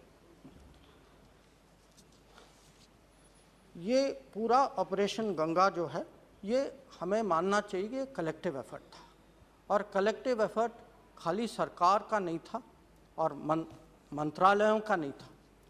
इसमें इंडियन कम्युनिटी भी शामिल थी, इसमें कुछ जो बिजनेसेस हमारे यूक्रेन में काफ़ी और पड़ोसी देश में बिजनेस है, उन्होंने बहुत सहायता की हमारे।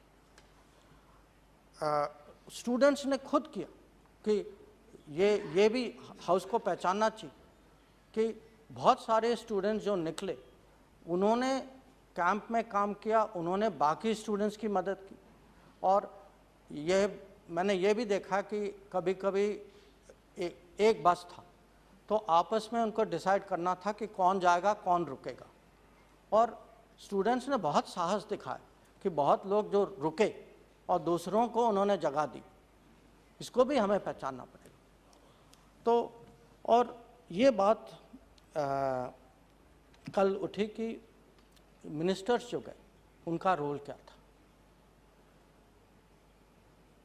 मैं जो यूक्रेन के फॉरेन मिनिस्टर को तो मैं जानता हूँ और रूस के भी जानता हूँ, और सब पड़ोसी मिनिस्टर को मैं पर्सनली जानता हूँ, पहले से जानता था। और जब ये फाइटिंग शुरू हुई मैंने सबसे बात की, क्योंकि पहले से रिश्ता था, तो उन्होंने रिस्पॉन्ड भी किया।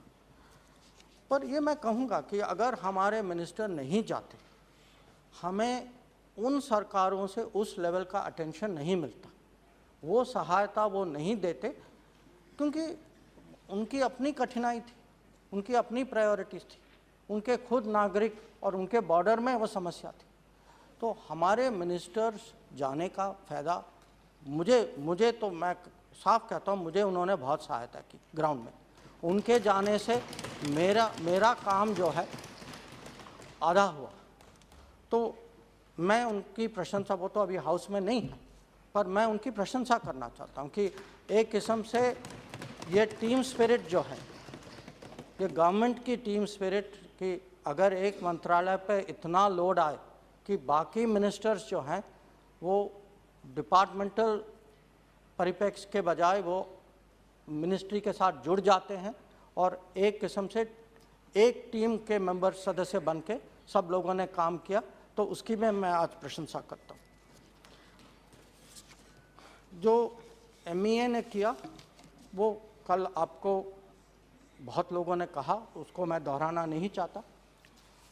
जो आंकड़े जो हैं वो मेरे स्टेटमेंट में हैं कि जब 13,000 फ़ोन कॉल, 9,000 ईमेल और इतने सारे पर्सनल कॉन्टैक्ट्स लोगों के व्हाट्सएप वगैरह, पर यह भी है कि ये हमारा कर्तव्य है, हमें इस समय करना पड़ा। हम आगे भी ऐसी, भगवान न करे कि ऐसी समस्या फिर से आए, पर जो हमें जो अनुभव जो इस समय का है उसको हम अपनी तैयारी करेंगे। अब जो स्टूडेंट्स जो वापस आए उनके बारे में मेंबर्स ने चिंता प्रकट की, ये स्वाभाविक है, हमें चिंता करनी चाहिए। अगर वो हमारे परिवार के और हैं हमारे परिवार के, तो हम लोग भी ऐसे ही चिंता करते जैसे उनके माता पिता आज कर रहे हैं। तो मैं हाउस को ये सूचना देना चाहता हूँ, एक कि जो यूक्रेन गवर्नमेंट ने निर्णय लिया है स्पीकर सर, कि उनके लिए there will be a relaxation in respect of completion of medical education. For third year medical students to go to fourth year, there is an exam called CROC 1, and that has been postponed to the next academic year, and students will be allowed to pass to the next academic year based on the completion of the standard requirements. For sixth year students, there is an exam called CROC 2. So normally you have to pass CROC 2 to be awarded the degree. So what Ukraine government has decided, and we have pressed them in this matter, because the largest number of foreign medical students in Ukraine are Indian. There are of other countries also. So on the basis of the results of the academic assessments, they will be awarded degrees without taking CROC 2. Then the issue is, where else there are many students who are in between. So where do what happens to them? What happens to them in India, Speaker Sir, is something which obviously the concerned ministries are also discussing. But from the foreign ministry side, I can say we are today in touch. Honorable member yesterday referred to Hungary. But apart from Hungary, with What I declared that I had a talk with Prime Minister for long 20 minutes on this issue. No. It was on 1:1 issue. He said it. Sudhir ji, Mamta ji जो proposal दिया है, वो आप छोड़िए, हम लोग Hungary में देते हैं. वहाँ का education थोड़ा costly है, but I am trying for them. So that education I gathered no, and reported no, so let me add, because I want to update that picture. Yes, we have been, there was an offer from Hungary, and in addition to Hungary, we have been in touch with Poland, Romania, Czech Republic, Kazakhstan, because they all have similar models of education. There is also a question of education loan, because all these students have taken education loan, and our figures are that 1,319 students have outstanding loans, and the government finance minister informed this house a few days ago that government has asked Indian Banks Association to assess the impact of the conflict and to initiate consultations in regard to the repayment of loans. Now, this, sir, was my overall picture which I wanted to give to the House. But individual members also made some very specific points, and I think I would like to reply to some of them. I cannot reply to all of them because of time limit. I don't want honorable members who I have not replied to think I have not taken them seriously. I have taken everybody very seriously. But I think some points do deserve a very specific reply. I would like, sir, to begin with some observations made by Premachandranji. He contrasted our advisory with those of Western countries. Now, I would like the honorable member to appreciate Western countries had a political approach and a political agenda. Their advisory did not have the same intent which was ours, the welfare of the community concerns. Theirs was also part of a larger political game which they were playing with Ukraine. But again, I want to emphasize that in our case, there was nobody else who had done an evacuation before we did an evacuation. And in fact, when fighting started, many countries, I don't want to take their names, actually told their people, sorry, there is nothing I can do for you. You are there, you are stuck. So, and when we evacuated, again, I want to say, we served as an inspiration. There are foreign ministers who said, we watched you, and we said, okay, we will also do something. And yes, we brought back citizens of 18 countries, but I want to say, for example, when we left Sumy, along with us, more non-Indian students came out, and they came out because of a ceasefire that we had helped to arrange. So I would say there is no reason for us to be in any way excessively critical of what happened. And this issue also that we gave priority to some areas and some cities, we looked after all students. I mean, at that stage, in fact, Speaker, sir, frankly, many of our honorable members and even state governments approached me and said, and it is natural, a state is worrying about students of the state. I listened to them very, very openly. But I gave all of them the same answer, saying, I've listened to you, but when I look at the students out there, those students do not tell me they are from one state. The students are behaving like they're all Indians. They are showing a unity. They are showing a collective ability. Please don't disrupt that. So, in fact, we were also under pressure to run flights, saying there will be, can you bring them to a particular state? The moment we had, if we did this, it would have disrupted the sense of togetherness which the students were showing out there. So we took a decision, flights will only come to Delhi and Mumbai. But I would compliment every state government. Every state government made excellent arrangements. Every one of them worked with us so that the movement of students from airport to their homes was very, very smooth. And I would like to use this opportunity, sir, to convey my appreciation of that. In terms of Manish Tiwari ji made two observations which I would like to respond to. One was, he said that friends have to be spoken to honestly. May not have been his exact words, but I think that sentiment. I can assure him, sir, through you, all our conversations with everybody on this matter has been very candid, has been very direct. The positions that I stated in the House have been communicated with as much directness to all our partners. So nobody has any doubt where we stand on this matter. There's just one minor issue which I wanted to clarify to him, because he referred to an exchange I had with the British counterpart. I want to say, actually, she was very careful. She actually told me, we recognize your sovereign right to take decisions. The provocative question which was asked by a member of the press. It was not done by another foreign minister, whether we are buying huge amounts of oil or not. I also wanted to, I have clarified to Brajendra Singh ji about the impact of the Prime Minister's conversation.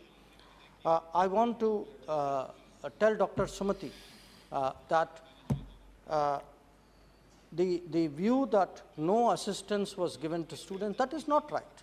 You know, students took trains, students took buses. You know, I accept many students worked among themselves, worked with the student contractors, but with every student contractor, we were guiding them. In fact, another member said, what were you doing? You are only issuing advisories. Let me tell you, at that moment, it was our advisories which told people what to do, saying, this border is clear, this is where you should go. Please, for example, Dr. Sumati referred to a situation where we told students to walk. We told students to walk because that day, sir, there was heavy firing on Kharkiv. There were hundreds of students who were gathered at the railway station. We were really worried for them. We created a safe zone. The safe zone was 12 kilometers, and we wanted the students to understand it is absolutely important you move there. So that is the reason why we said this. And again, I applaud what the students have done and the courage and the endurance that they have shown. I think we should all appreciate that. Regarding I'm looking at, yes, Supriya ji referred to, did we speak to universities? The universities, if they did not advise properly, did you take it up with them? We did. We did. We were very frustrated with some of the universities. I will also say that. But it is because we would keep talking that eventually at least that initial 4,000 actually left. There was one issue which Shrikant Shinde ji raised about whether other people moved earlier than us. I would say as an evacuation, we were the first. If individual citizens left, yes, many of them did. As I said, many of them left as part of a larger political plan that their particular countries had. But the bulk of the students who were there, not only from our country, I mean, we saw students from Egypt, from Morocco, from Algeria, from our own neighbors, Bangladesh, Nepal, Pakistan. The bulk of the students, because I think as General V.K. Singh explained yesterday, the psychology of people was, no, this will pass. You know, let us talk to our friends. Friends are saying, main nahi ja raha, to aap kyun ja rahe ho? So that was really what was the situation, and I think we should really show understanding. Let me, sir, finally conclude with one common issue which all members raised, which is worry about the world order. That what is this conflict? What does this mean? There is the relationship between countries. How is this moving? I want to say this. Yes, the world order is changing. The world order has been changing for many years. That is why G7 became G20. World order changed because of COVID. Countries saw what happens when there is too much concentration of economic production in one geography, when there is not enough resilience and reliability in supply chains. World order is changing because countries today worry about trust and transparency, that they are worried where is their data, which technology should they trust. World order is changing because Afghanistan-like situation happened. So you are left with a problem close to our homes, which we are worrying about more than the countries who were there earlier. And now world order will change partly because of the consequences of Ukraine. But what is the solution to it? To my mind, the solution is we have to be stronger. We have to reduce our dependency on the external world. It can never be total, but the way to deal with the new world order is really Atmanirbhar Bharat. And Atmanirbhar Bharat is not just an economic, policy. Atmanirbhar Bharat is a Bharat which looks after its people, a Bharat which is capable of running Operation Ganga. Thank you, sir.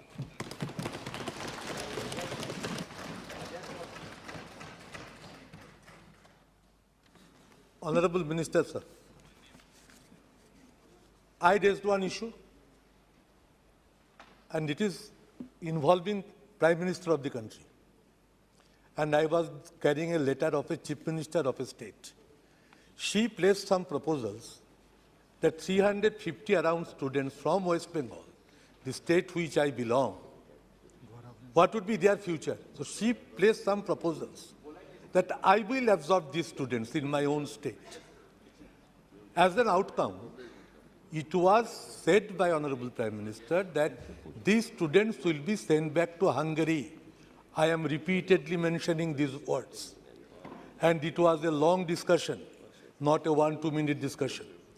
But what would be the fate of the students, I want to know.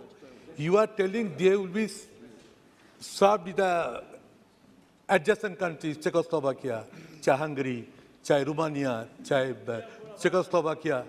So these are the areas. We want more specific replies. That what would be the fate of the students? You are telling Ukraine agreed. What is the existence of the Ukraine government now? Are they under the control of the Soviet Russia, Russian Federation? Or they are standing with their own feet? That is still uncertain. It is not clear from your observation side speech. So let the House be assured, let the students' community be assured in a time-bounding program that when and how these students are going to be replaced in the different parts of the world, in the Eastern European side, or it is particularly Hungary, or the countries which you mentioned, what could be the time limit for that? Niranjan ji. Sir, कल तो हम लोग सारे 4 मंत्री जी की जो भाषण सुनी है, आज हमारे जयशंकर जी उन्हीं की बात को दोहरा रहे थे। सर, बात यह कि नई बात आपसे मैं जानना चाहते हैं कि आप जानते हैं कि रशिया के खिलाफ बहुत किस्म के रेस्ट्रिक्शन इम्पोज हुए हैं। स्विफ्ट सिस्टम से रशिया को निकालने के सारे कवायद हो रहे हैं, फिर भी कुछ कुछ बैंक से कारोबार चलते हैं। इस हालत में रूबल और रूपी की ये ट्रांजैक्शन में क्या असर होगी? हम लोग क्या स्विफ्ट से बाहर आकर रूपी और रूबल को भी चिंता कर रहे हैं? और whether this government has been approached by other countries to mediate in the war between Ukraine and Russia in order to find out any convenient way so as to solve the issue amicably. Okay. No. The future of the student is blinking in an unsuspected light. What exactly is happening to the admissions about? You are giving some answer. I heartily appreciate the efforts taken by the MEA as well as the government. I heartily appreciate, sir. But the future of the students, as he has some suggestions about that, the students are still have apprehension because the parents are meeting us and they're asking what will be the future of the student who are, because 6th year is the internship, where you have said Croc 2 will begin, that is fine. But about the other students, what measures we are taking about that, that we would like to know the specific answer about it. Thank you, sir. Broadly, there are 2 concerns. One is on the future of the students. I completely understand that this is something which all honorable members will worry about.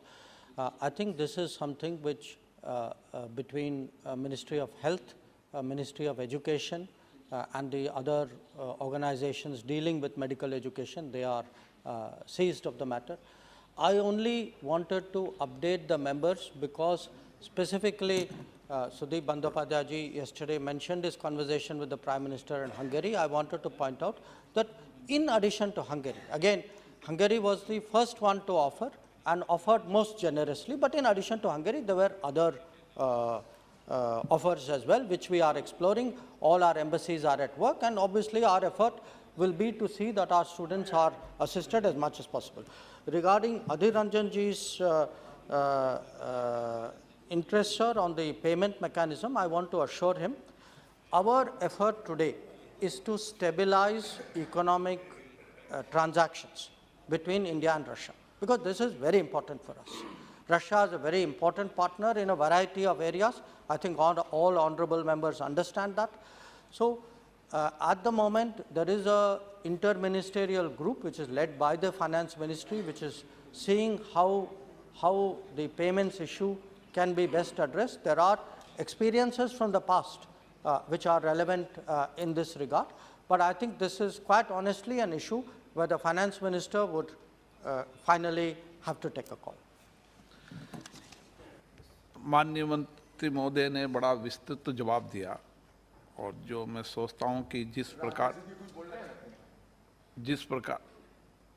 प्रकार से भारत सरकार और राज्य सरकार ने मिलकर इस गंभीर चुनौती का सफलतापूर्वक सामना किया और जिस तरीके से हमने उस परिस्थिति में हमारे देश के बच्चों को निकला, ये निश्चित रूप से प्रशंसनीय है। और मुझे लगता है कि पूरा सदन को इस बात की प्रशंसा करना चाहिए और भविष्य में ऐसे मुद्दों पर सारा सदन मिलकर एक साथ मिलकर देश हित के अंदर काम करेगा, ऐसी मेरी भावना है। सभा की कार्रवाई 2:30 तक के लिए स्थगित की जाती है।